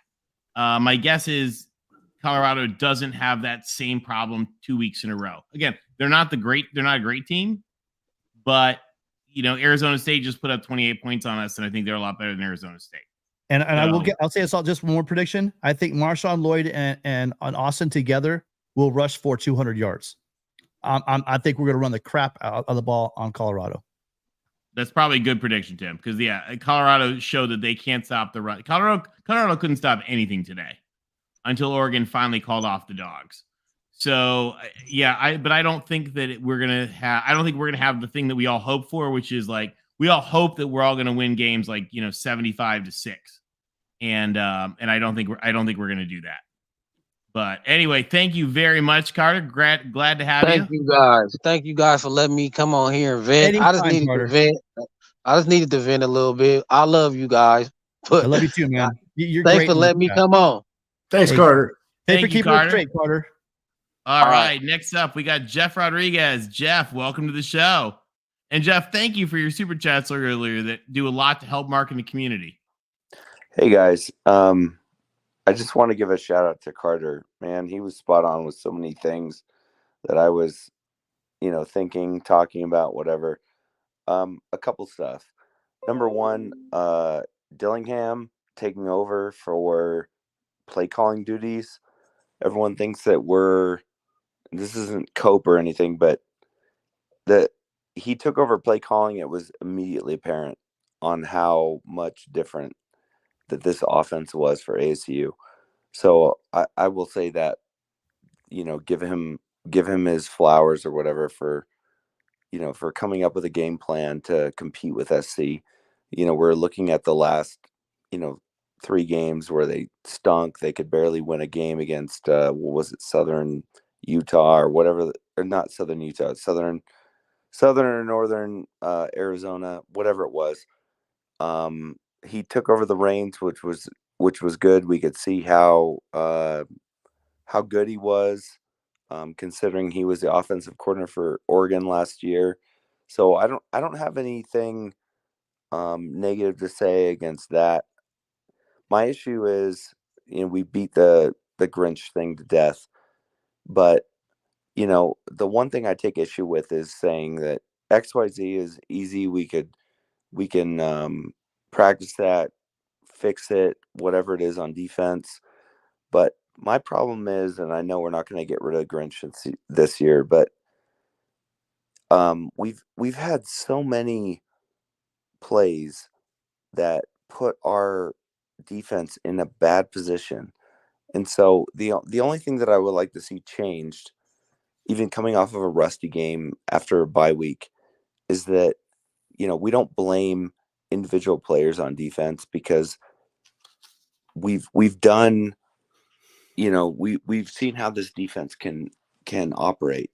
And the problem is that it's honestly not just the defensive player. We have to address the scheme a little bit. The man plays, having 5 people in the backfield and then having somebody come off of the 20-yard run or 20-yard throw when Drew Pine is about to get sacked is my issue. And so my problem is that with the defense that we have, if we say, oh, XYZ can continue to get better and we can correct whatever it is, that we address some of those issues, either in the secondary or having the linebackers be on the hook to try to sack the quarterback, because I saw a lot of that. I don't have any problems with the offense. We stunk it up. We had tons of plays where we got, where we were rusty. We had fumbles, all that. Even with a really bad offensive game, we still scored over 40, and that's great. I just worry always about our defense, and these kids are so good. We've done so much to address the issues with depth, the issues with tackling. I have no problem with our guys on defense. I don't have literally a single negative thing to say about our players. I just want to see, the game called clearer, because when we go up against Notre Dame and Oregon, and I'm not that worried about Colorado, but Oregon and Notre Dame and Washington, I'm really worried, because we're still putting our defensive players in bad situations. And you can have a guy like Domani Jackson, who's probably the fastest player in FBS, and if he's 20 yards off from some other guy that can run a 5.0 40, we're still going to get beat.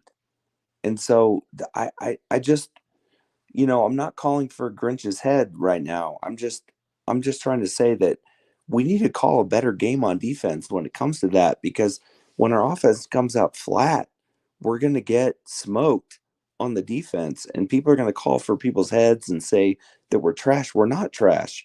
We probably have the best defensive talent in the country, in my opinion, but we're just not doing it. And a game like this, we let a team that's almost FCS quality put up a challenge against us. And so I'm just trying to see, I love Jaywalk, but I watch every single podcast he does. This this podcast, USCJ, etc. Give money, give everything to those guys. And Jaywalk's so positive. But I just want to challenge a little bit when he said it's not the scheme and guys need to do better.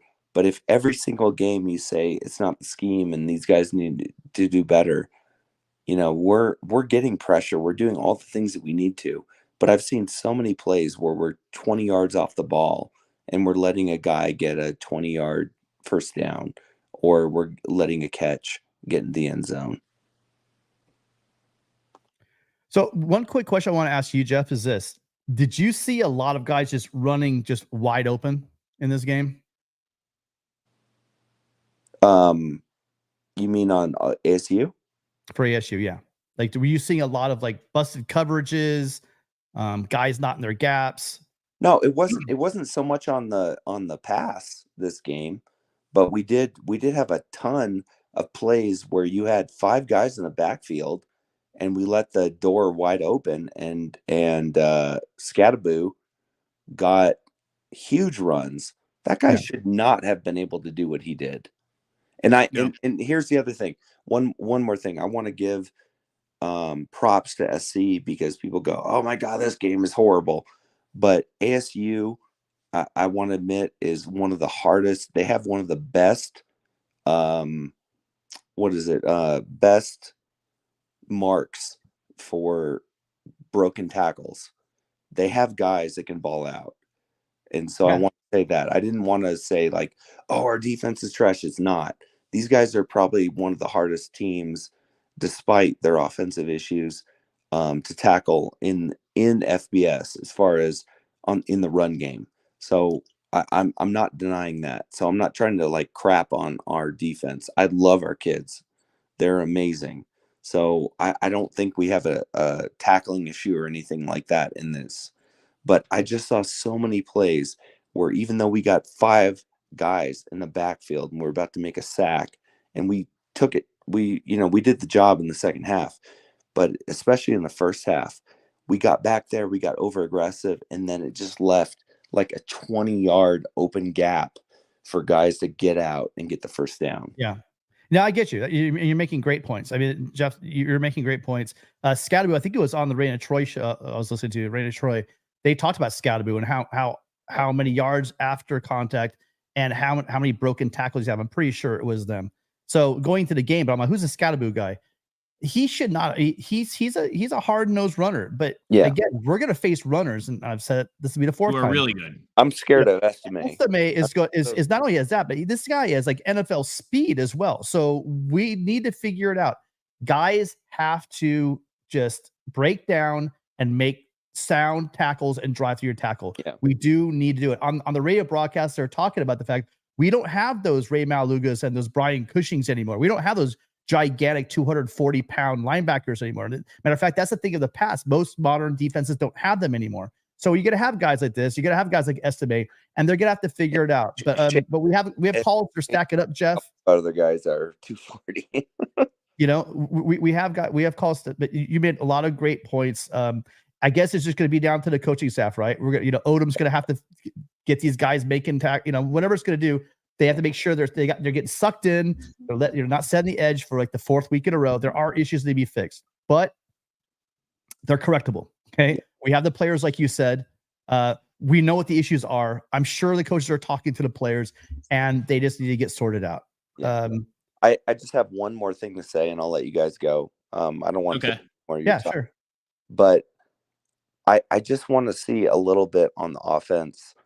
We had so many plays where we had short 3, 3rd down plays where we could have put it in Austin Jones or Marshawn Lloyd's hands and gotten the first down. Agreed. And we had, Caleb running for his life, trying to get a throw. And man, just seeing him get tackled on some of these plays, I'm thinking, God, we needed to get him out in the first half to get to the rest of this schedule. The more time that we can give to our guys that are starters to rest, the better. Because I'm so paranoid about the back half of the schedule. And the only thing that get ugly. Upsets me about this is that this was so close, and I wanted to see our starters rest in the second half. So, and Jeff, the issue is if our starters had scored a couple more touchdowns, they might have been out. This wasn't just all where we're all screaming at the defense, but our offense. And you made a great point. The goal line there. Why don't we just hand it to our Austin 3 times or what we are probably overthinking it. I that's a really great point as well. But the one thing I'm not going to do, I might question Grinch. I'm not going to question Riley. I mean, I don't know. But yeah, you're right. But the offense, again, to get maybe if Williams hits Austin in the for the touchdown, he got hit in the balls with a football. I don't have. That could have been fun. In the balls with a football. Yeah, definitely. Anyway, Jeff, thank you very much. Jeff, any final thoughts? Thank you, guys. No, don't be Jeff, thank you. For generosity too, man. You always call in. You money. always have great ideas, and you always have super chats. So we appreciate you on the channel. Yep. Thank you. That makes thank you so much. Makes a huge difference for Mark and the community. So thank you very much, Jeff. Yeah. Good night. All right. Next up, we have Daryl. Daryl, you there? Yeah, right here. Yeah, Daryl, thanks for calling in. How you doing? What are your thoughts on the game tonight? I'll tell you, I'm a USC alum. Shout out to 100 years of USC Alumni Association this year. I got to say, night and day from last year to this year, even though USC gave up those points, much stronger of a defensive approach. I mean, Bear Alexander, he's the Tui Tuipulotu from last year, but so much more. Great to see Mason Cobb back. Granted, there was a lot of issues with how USC, the bad handoff that Caleb had to Lynch. But I'll tell you, I'm so thankful that we have all these games, to build this confidence, to slowly make those errors so that we don't make them against that run against, Washington, Utah, UCLA, Notre Dame. I'll tell you, there's a lot more depth at this offensive line, even with, Jameel Muhammad tonight coming off the edge, putting his hands up. I mean, where was that last year? Obviously, there were injuries. I got to say, things are looking better for Alex Grinch, but really, this is his job to lose. He has the ability to take USC. I mean, with Riley's and Caleb's, premier offense, it's up to Alex Grinch to take this team to the college football playoffs. And I mean, how magnificent would it be for USC to finally get this Pac-12 championship on the swan song year of this, conference that really has, in multiple ways, going back to Reggie Bush, has stuck the knife into USC, which is the you might say the fatted pig of the entire conference. I mean, the only blue blood of the conference. So I mean, I hope you guys see eye to eye with me. Maybe there's some issues about defense, but I just feel like night and day from last year. Being able to have that depth on defense, and great to see, our Lankley 6'6" Eric Gentry back in the disrupting passes, getting in there, doing his thing. Yeah, no, I mean it is nice to have both Cobb and Gentry back healthy. I'm not sure. I mean, they say that Cobb's 100% healthy. I do think that, like in the previous call, Avery and I are going back and forth, but we both agree that that front seven's brand new except for Gentry. It's just going to be an interesting season to see how quickly they can clean this stuff up. Because again, if they don't, they're going to start losing, and when they start losing, then we're really going to have the phone calls. Rick, what do you think about the defense? Absolutely. Well, I'm sorry, caller. Tell me your name one more time. It's Neil. Neil, hey, thanks for calling in. Yeah, you make some great points. I like the defense, the depth that we have. Obviously, the bye week came at an inopportune time because we were developing consistency. We have that's a major part of the defense is to have that consistency to go along with the depth. What I did see tonight, and credit Dillingham. He took over play calling duties, and I have to think that he saw some things on film about Mason Cobb and Tackett Curtis over pursuing. And so you saw these little misdirections, trick plays, and it got him out of position, and it opened up lanes across the middle where they could exploit either with the tight end or the running game. And you saw them over pursuing. There are some other issues where we just weren't tackling, and that's not a Grinch issue. That touchdown that Scatabo had down the right-hand sideline where I think he trucked Jalen Smith, and then Max Williams had the boundary right there, could have knocked him out of bounds, and he also dove at his ankles, and he missed. And then Scatabo, went down the sideline for a touchdown. So that's a tackling issue. That's not having the right technique. But I do like, the defense. There's things they're going to have to be corrected. But, look at what Solomon Bird's doing. I like Romello Height stepping up today. And then take a look at what the adjustment that was made. They brought Eric Gentry back in when there was some issues with the linebacker, and Gentry was making plays.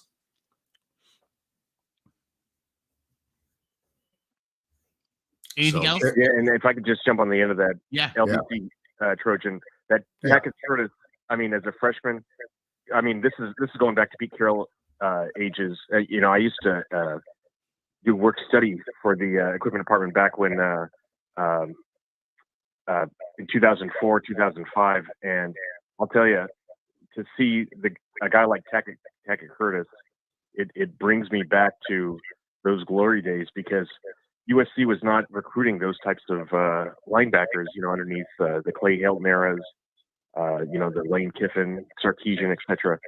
And for me, hopefully it becomes a lightning rod for those kids at St. John Bosco and Leader DK to stay in California, and stay at USC in Southern California and fight on. Thanks, Neil. Right on. Thank you for your call. We really appreciate it. It's great to have you. Just a really quick correction. Thank you, guys. Keep up the good work. Just really quick correction. That was it was Gentry, not Jalen Smith on the missed tackle. Oh, was it? It was? Yeah, okay. I don't want to misattribute him. Jalen Smith actually had a pretty good game, and I was wondering why he wasn't matched up more. He's done a good job against the tight end as well. So I'm wondering where he was, but like you brought up, Dillingham was calling the plays. That's a really good point. And you're going to get mismatches. Dillingham, the reason why he was hired as a head coach at such a young age, that guy is an amazing OC. And the fact that he wasn't calling plays from the beginning, maybe it's because he's a new head coach and they wanted him, out there, worrying about head coaching instead of that. But you can't. It's like hiring Pete Carroll and telling him he's not going to run the defense. You have to. The guys. It's like having Lane Kiffin, be the head coach and not call the plays. I know a lot of SC fans hated that, but let's face it, that's what that man's good at. So. We got one more here. We got Big Mike. Big Mike, how you doing? Hey, thank you so much. I can't believe it's 1:00 in the morning here, and I definitely appreciate you guys having this platform, burning the midnight oil here. But just got a couple things I want to talk about, and overall, I'm feeling very optimistic after this game. I've been a USC fan for decades now. I graduated back in 2002, and one thing I noticed with every season is there's these trap games, and they're usually the road games, and it's always at Arizona State or at Washington State or at Oregon State. They're the games that you're looking forward to the week, and you're like, okay, we got this, no big deal. But then they pop up out of nowhere. And so kudos to the coaching staff over there at Arizona State, dealing with what they were working with and the game plan that they had. Yeah, they had a lot of gimmicks and, a lot of things going on that maybe were considered lucky, but I definitely was impressed with how that team showed up and showed out against this USC team, which, quite frankly, we're going to see that every single week. And I was actually kind of glad to see this type of game because, hearing all the press in the lead up to this game, I was like, do I even need to watch this game? Is this going to be a 100-0 blowout? But, fortunately, I think there's some good, learning experiences that the team can take from this type of game. And Arizona State, they have some quality players, so they actually perform really well. So I got a newborn, a couple months old, Congratulations. Thank you so much. I've actually had quite a bit of time to watch other games and other teams, and do the what do you call the eye test, and looking at all the other teams. We've been talking about, some of the other callers and in the chat have been talking about parity, and I think that is definitely true this year with college football. And so, outside of maybe Florida State, Texas, or Ohio State now that have some big wins, we're not that far off. I definitely put us a little bit outside maybe the top 5 at this point in the season. Definitely think some things need to be tweaked, but I think they're minor tweaks. The talent's there. I think the coaching there. I definitely believe in and rooting for Grinch and for Riley, because my thought is if Riley has faith in him, I should definitely, as a fan and a USC alum, have faith that he believes that Grinch is the best person for that position at this point in time. So, that may be a hot take, or may not be the popular take at this point in time, but I'm looking forward to this team growing throughout this season. And one thing I did want to notice, or did want to mention that I noticed, is I've never seen a defensive line wear a wristband with plays on it. And so I wanted to ask you guys, is that a sign of over scheming, or is that, I've never seen that in the NFL or even in college football. So I'm just curious, what your guys' take is on that. And then the couple other things that I wanted to just mention about the game is, Mario Williams' hands are killing me. I've seen that last year as well. It tends to be on third downs, typically big plays, and he had a couple of drops that killed some drives. And so if you take that coupled with the fumble turnover, this is slim to marginal from being a 40-point, 30-point difference game here. So that's why I'm optimistic. I'm definitely looking forward to next week and the rest of the season. And I think that the team's going to carry what they took over for this game over into the next game, and it's going to help them steamroll Colorado. Looking at the Oregon-Colorado game, I was not impressed with Colorado at all. And I think that in the coming weeks, yes, we have a lot to improve upon, but I think that all of you have been touching on, they're just small tweaks. They're all fixable things. So I just wanted to give that optimistic take for you all. Good to have you. Thanks for calling in, Big Mike. Yep. Appreciate it. Fight on. When you're talking about Mario Williams, that you brought him up, I wasn't going to bring him up. He did have a couple of drops, but he also had a big catch later in the game. Receivers are going to drop balls. You're right. This season, he has dropped a fair amount of balls, but they keep throwing to him. So that shows you that, either in practice and also going back to probably the Oklahoma, he got a rapport with Caleb. He did drop 2 early. They weren't both on third down. One of them was on second down, but he needs to make those catches. He knows he needs to make those catches. And hopefully he gets that corrected. But he did have a good catch later on. All right. Hey, I want to get through some super chats real quick, and then we're going to dig into impacts on our season from some wildness today. So Jeff, thanks again. He says, Tim, you want Jim Leonard. And Jeff says, and this is very true. And I think, guys, this is something we need to think about as we go around. We know this. We've seen this for 100 years, but everyone gets up to play SC. Arizona State, I think they came ready to play, and we kind of didn't. Rick, what did you think about that? Yeah, I mean, this is ASU always is up to play for USC, and they had a game plan and they executed it. And against teams like Oregon and Washington and Notre Dame and Utah, those players aren't going to drop balls that are Arizona dropped a few balls. Arizona State dropped a few balls today that could have been executed for touchdowns. They just don't have the quality of player. And we are very fortunate because the margins weren't as thin as when we played those better teams. So, but I'm not surprised. I am and I'm not. I mean, if you take a look at the 39 games played between these two schools before, I was looking at the numbers. There's USC holds the edge before tonight, 24-15, but the margin of victory for average points was like 2.6. So they're very close games all the time. And just a lot closer than I would have liked it tonight. That's all. But you can definitely see things will be corrected. And I think it's been discussed before. I don't know if Caleb was 100% tonight. There's shots of him on the broadcast where he was breathing heavily. So I don't know if he was, coming off the flu or was sick, but he just looked more winded than usual. Anybody else notice that? Yeah, I didn't notice that, but I did notice he was off. Yeah. It kind of reminded me, Rick, of Oregon State in a way. I mean, now Oregon State had a much better defense than we saw, but I think maybe we're going to find out. Let's see what ASU does. They came in this game not playing the greatest competition, but they were ranked, in the where we want to be, in the top 35. They were ranked, nationally on their defense. I don't know if that's a function of who they're playing, but let's see how good this defense actually is before we're freaking out about how our offense did. But it just seemed like Caleb was missing throws that he normally makes to me. Yeah. And then last super chat here from Sergeant Pickles. And thank you, Sergeant Pickles, as always. He says, USC UW Conference Championship preview, go Dogs. Yeah, that's I would hope so, but we got to play a little better than we played tonight. All right, guys. That's my call, Pickles. I said that one of us is going to lose in a regular season, but we will rematch in the championship game.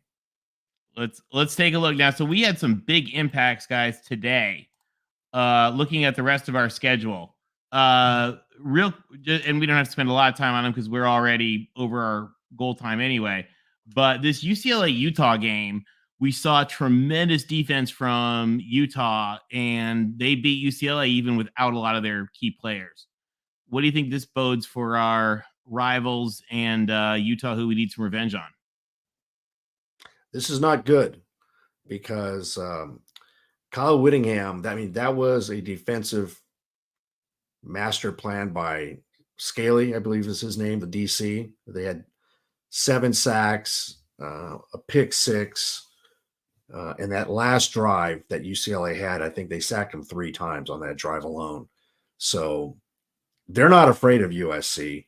They know how to stop USC. So they're going to be looking at the film on this game. And so that I think that game is going to be a little bit more than maybe what Trojans wanted, because I think there's a high degree of belief that we are going to have revenge, and they're a different team when they play out of Utah, which they are. But that's going to be a game. Tim, what do you think? Yeah, I want to touch on what you just said at the end there. A couple of things. But one thing, we have them at sea level. We have them here at home. They are a different team on the road. This is also a function of you have Dante Moore, who's a true freshman playing at Rice Eccles in front of that crowd. The muss gets loud. They got in his head a little bit, and someone said in the chat, and I agree with them in the chat, the weak link for UCLA is that offensive line. And I talked to actually Chris. He was on our Pac show with us, and we both said that offensive line is the weak link of this team.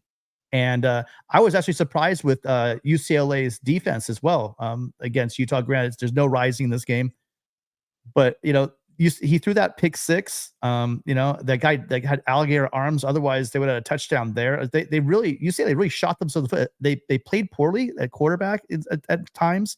The offensive line was terrible, but really UCLA should have won this game.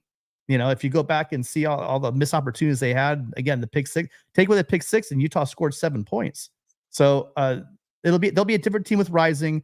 However, I think that USC just there's too much team speed at home. I think we win. I'm still very confident about this game. Now, as Trojans often define it, today was actually a perfect day, because today USC won, UCLA lost, and thanks to the last second, Notre Dame went down to Ohio State. Oh man! I'll tell you, I thought Notre Dame looked good in this game. I mean, it didn't have very much offensive fireworks, but looking at how we played and looking at how Notre Dame played, this one made me a little nervous. What did you guys think of Notre Dame, Ohio State? Gosh, I can't believe that Notre Dame gave it away at the end. I couldn't understand that. They were playing a great game, and we're watching it, and are you kidding me? They gave that up in the last minute. Last second. Yeah, that too. It's just it was hard to believe. I mean, I like what I saw with Notre Dame. I was a little surprised that Sam Hartman didn't get featured more, passing the ball downfield. I don't know how you guys felt about that. Obviously, they ran the ball. I mean, Kyle McCord, give that guy credit. He wasn't doing much all game, and he had to lead them on the touchdown drive, and he made some plays. Kid made some plays, and both teams are beatable, though. Totally beatable. Yeah. The issue. So that last play where they scored barely by the length of the football, Notre Dame had 10 guys. They pulled a Paul Hackett. They pulled a Clay Helton. They had 10 players on the field for the last two plays. I think they had 10 guys on the field, and that dude barely got in by. I mean, the football just got over the line. If that guy, right, by the way, they ran right where there was missing defensive lineman. So that ended been there. We're probably talking a different game. With Ryan Day, that bizarre end around, you have less than a yard in football these days where you can actually do the bush push. It's totally legal now. And he does an end around and they don't get it. I thought the game was done at that point. Then Notre Dame gets very conservative and they end up punting. They do a great job moving the ball down there, but it was like, what was it? Like they were fourth and a mile and they end up getting that first down to the 1 yard line and they stop them. I mean, and then you don't have enough guys on the field. It was a really sloppy game. One of the callers earlier talked, not Avery, I forgot who called. But they said this is the perfect year because there are no world beaters. You know, Georgia has a great defense, but they don't have a quarter. I don't think they have a really quarterback, and it's wide open. This game was sloppy, and the ending was just as sloppy as a big part of it. Kind of like the beginning of our game. The ball's being punted, and where's Zach Branch? Exactly. So obviously it wasn't in a critical time like the end of the Notre Dame game, but it happens, right? Well, no, Rick, I think what they're doing is they kept the defense on because Scatabo was back there, and so they had their offense on the field. That I don't think they were going to fake it, but they kept the defense on there because Scatabo ended up punting it, but he lined up as a wildcat, and then he dropped back and he punted it. That's why he was out there. But by the way, which I thought is great coaching. You know what I mean? They don't want to kick the Branch. What do? You make it so Branch is on the field. Again, I hat off to ASU. You know, he's a young coach, but Dillingham did a great job. And as Rick said, he took over the play calling for this game, and it showed. He was so good, he fooled me. Thanks for pointing that out, Tim. That's exactly what he did. Yeah, they got clever in this game. Yeah, Zach Branch won't get on the field because they're going to have to account for a possible Wildcat situation. So I wonder if he was pulling out at midfield, Rick. He was pulling out the stop the whole time. Yeah. And hey, as John points out, guys, if you could just take a minute, it makes a huge difference for Mark and the whole Voice College Football community. If you could just if you're watching this, just click the like button, whether it's on your computer, your phone, or your tablet, whatever. Just take a minute and hit that like button, and we really appriousate it. Makes a big difference. Tony and Tim, hey, and viewers in the chat, I want to apologize for the noise that we were experiencing at Tustin Brewing, and we're working out the kinks. My apologies. We had some people that were actually employees from the restaurant, from the pub there. It was after hours, and they were unfortunately seated right in front of JJ. So it was a challenging situation. So I apologize. We are looking to grow our subscriber base here in Southern California. And so one way of doing that is by promoting viewers to come out and check out the USC games, check out our post-game live show at Tustin Brewing, and grow the Southern California fans to our channel. So with that, we have some corrections that we have to make, just like USC does.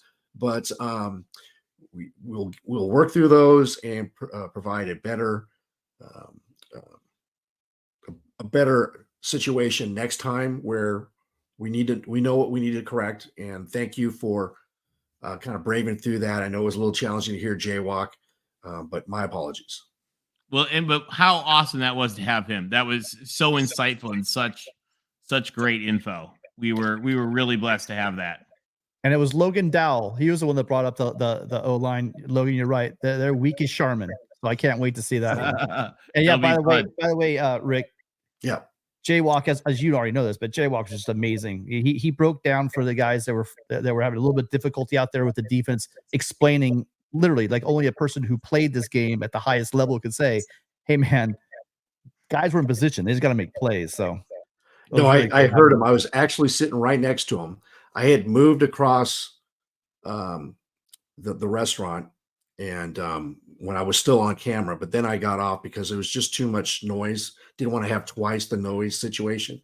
But I was sitting next to Jaywalk and heard everything he was saying, and he was spot on. And let me tell you, Jaywalk there at Tustin Brewing commanded the room. Like a rock star, I'm sure. It was unbelievable. So we're going to have a player at every game, and each of them are going to be unique and a fun experience. So come check it out. That's awesome. And Rick, thank you for helping set that up. That's so cool. So a big adventure today up in Eugene, guys. Dan Lanning said pregame he wants wins, not clicks. And Oregon got in that by humiliating Colorado. What does this mean for us next week? Well, Colorado's who we thought they were, you guys. I mean, I don't know. I've been saying this since the very first week. The fact that they can't run and they can't stop the run. So that's a bad combination. Travis Hunter is an absolute beast. But he's out. He won't be playing against us. That's another hit for Colorado. I think there's gonna be a lot of humility in Boulder after this week. I still think they're gonna be fired up and want revenge. It's gonna be at home, so we're going up there to Boulder. We didn't play the greatest game on the road today. It's gonna be louder and crazier in Boulder next week. But I think that if they make those corrections, this should be quick. I don't think Caleb's gonna have the game like he had this week. I think that Caleb's played in raucous and loud, crazy environments. He's this is his third year. He played in the Red River rivalry game. I mean, he's not a rookie. Foreign to big games. He's not going to shun from them. Matter of fact, I bet you if he fires off of it. So he knows the stage will be on him. It's a big noon game. He knows it's a big game for him. I think he lights it up. And I like I said earlier, I think that between Austin Jones and Lloyd, they rush for 200 yards. I think we're going to gash the hell out of Colorado's defense. And then speaking of Dan Lanning, my favorite coach on the whole planet, and I love the Ducks too. But the way he goes about, he channeled his inner Fire Marshal Bill. I don't know if you guys remember this. You got to go way back to the days. But that guy is just so fake, dude. I can't tell you. Even he's like this fake energy he gets. It's kind of scary and kind of creepy at the same time. So I hope we get our stuff together. So when we go up in Autzen, the scoreboard doesn't look like that when we play them. But if we can't figure out our defense, our defense may give up 42 points. Well, yeah, I mean, Colorado, they were lost today. And, the fans at Autzen, they were waiting for the Buffs to come on in, and they were loud. And one thing that Colorado couldn't do is run the ball. So Shadir Sanders was running for his life all day, and they were pressuring him. I think they'd mentioned that he has been hit like 50 times this season already. It's ridiculous how many times that guy's been hit. But you hit it on the head, Tim. We got to run the ball with Austin Jones and Marshawn Lloyd.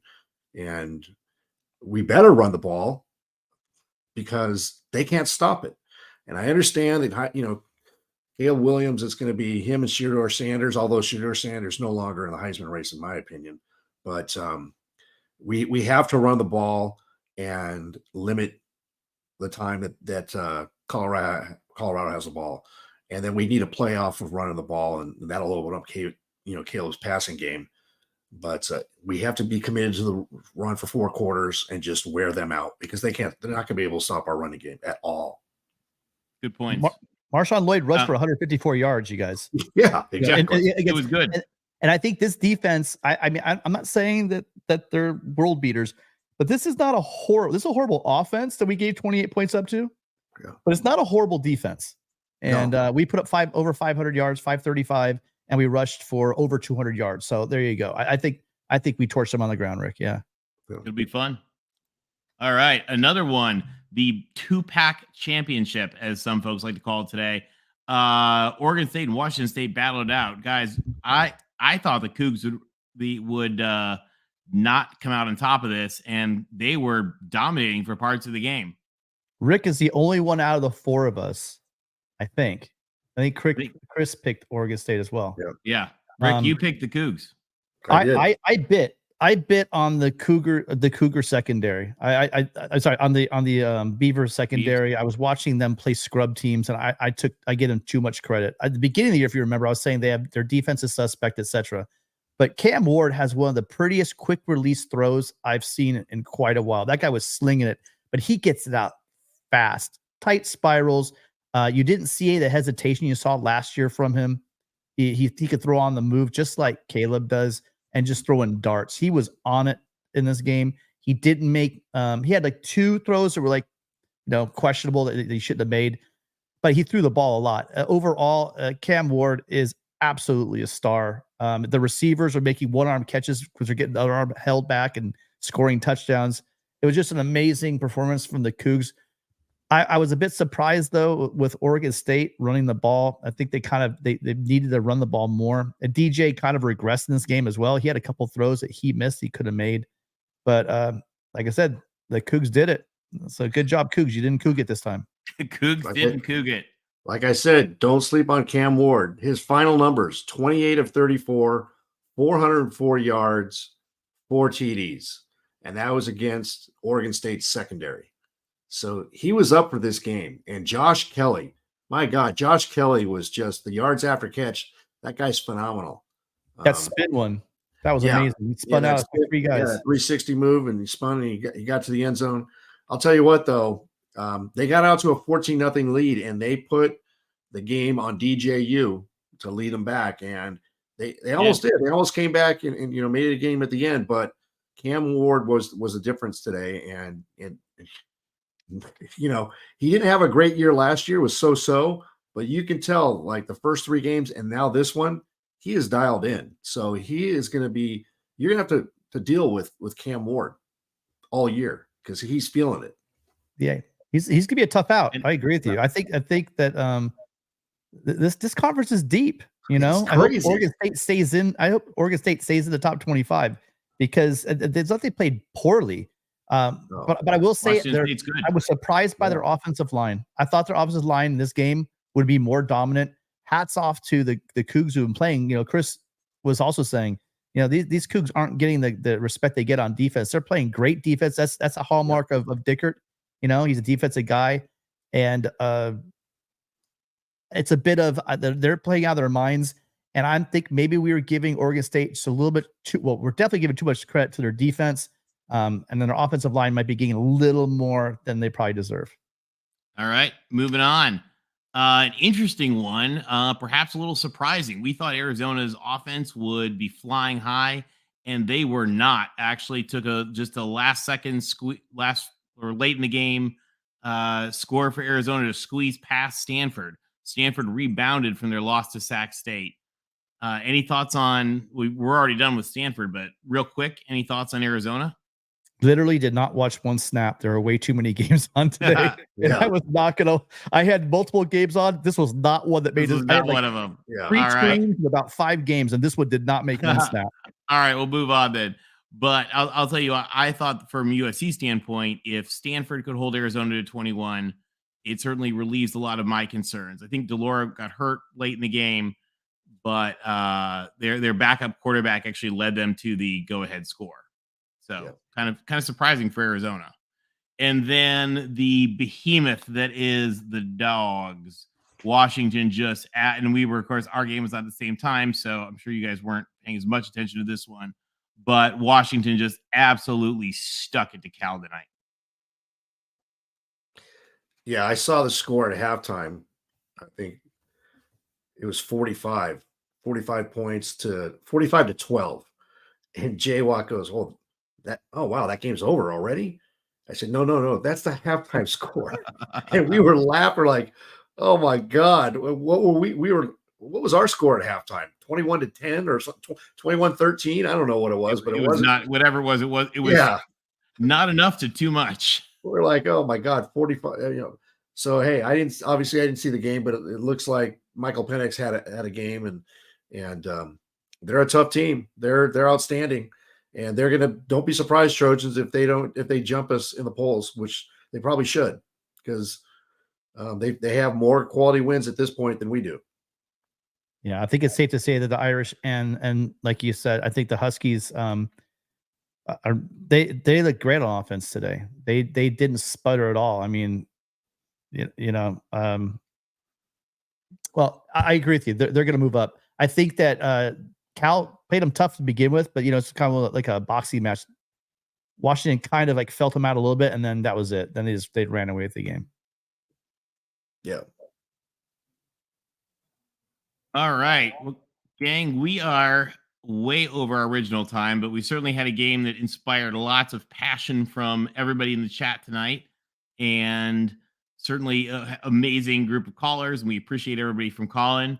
Gang, as we wrap up a USC win over Arizona State, ugly though it was, what are our final thoughts here? Well, guys, I just remember losing games in triple overtime on a field goal. And I know it wasn't pretty, but a win's a win, especially the fourth game of the season. We did have a challenge last year, like Tim had mentioned, against Oregon State. So these games do happen. So now the key thing is let's look forward to Colorado. Let's hope that we make these corrections.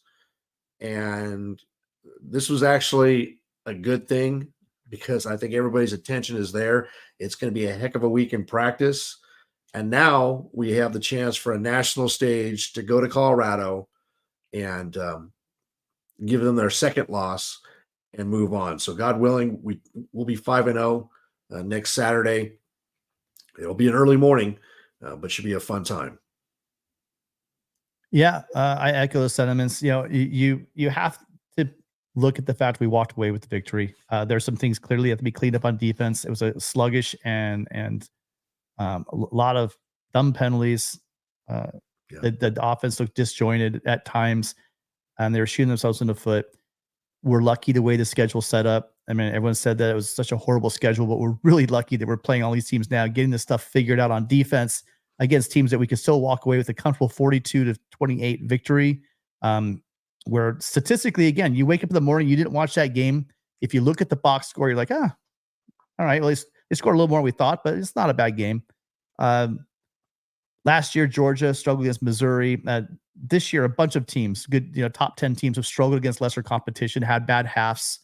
It's going to happen. These are young men, 18 to 22, 23 years old, playing a game, and they're not always going to be up for everything. So let's hope they reload. Let's say they were rusty and they come out swinging in Colorado because it's going to be another road test.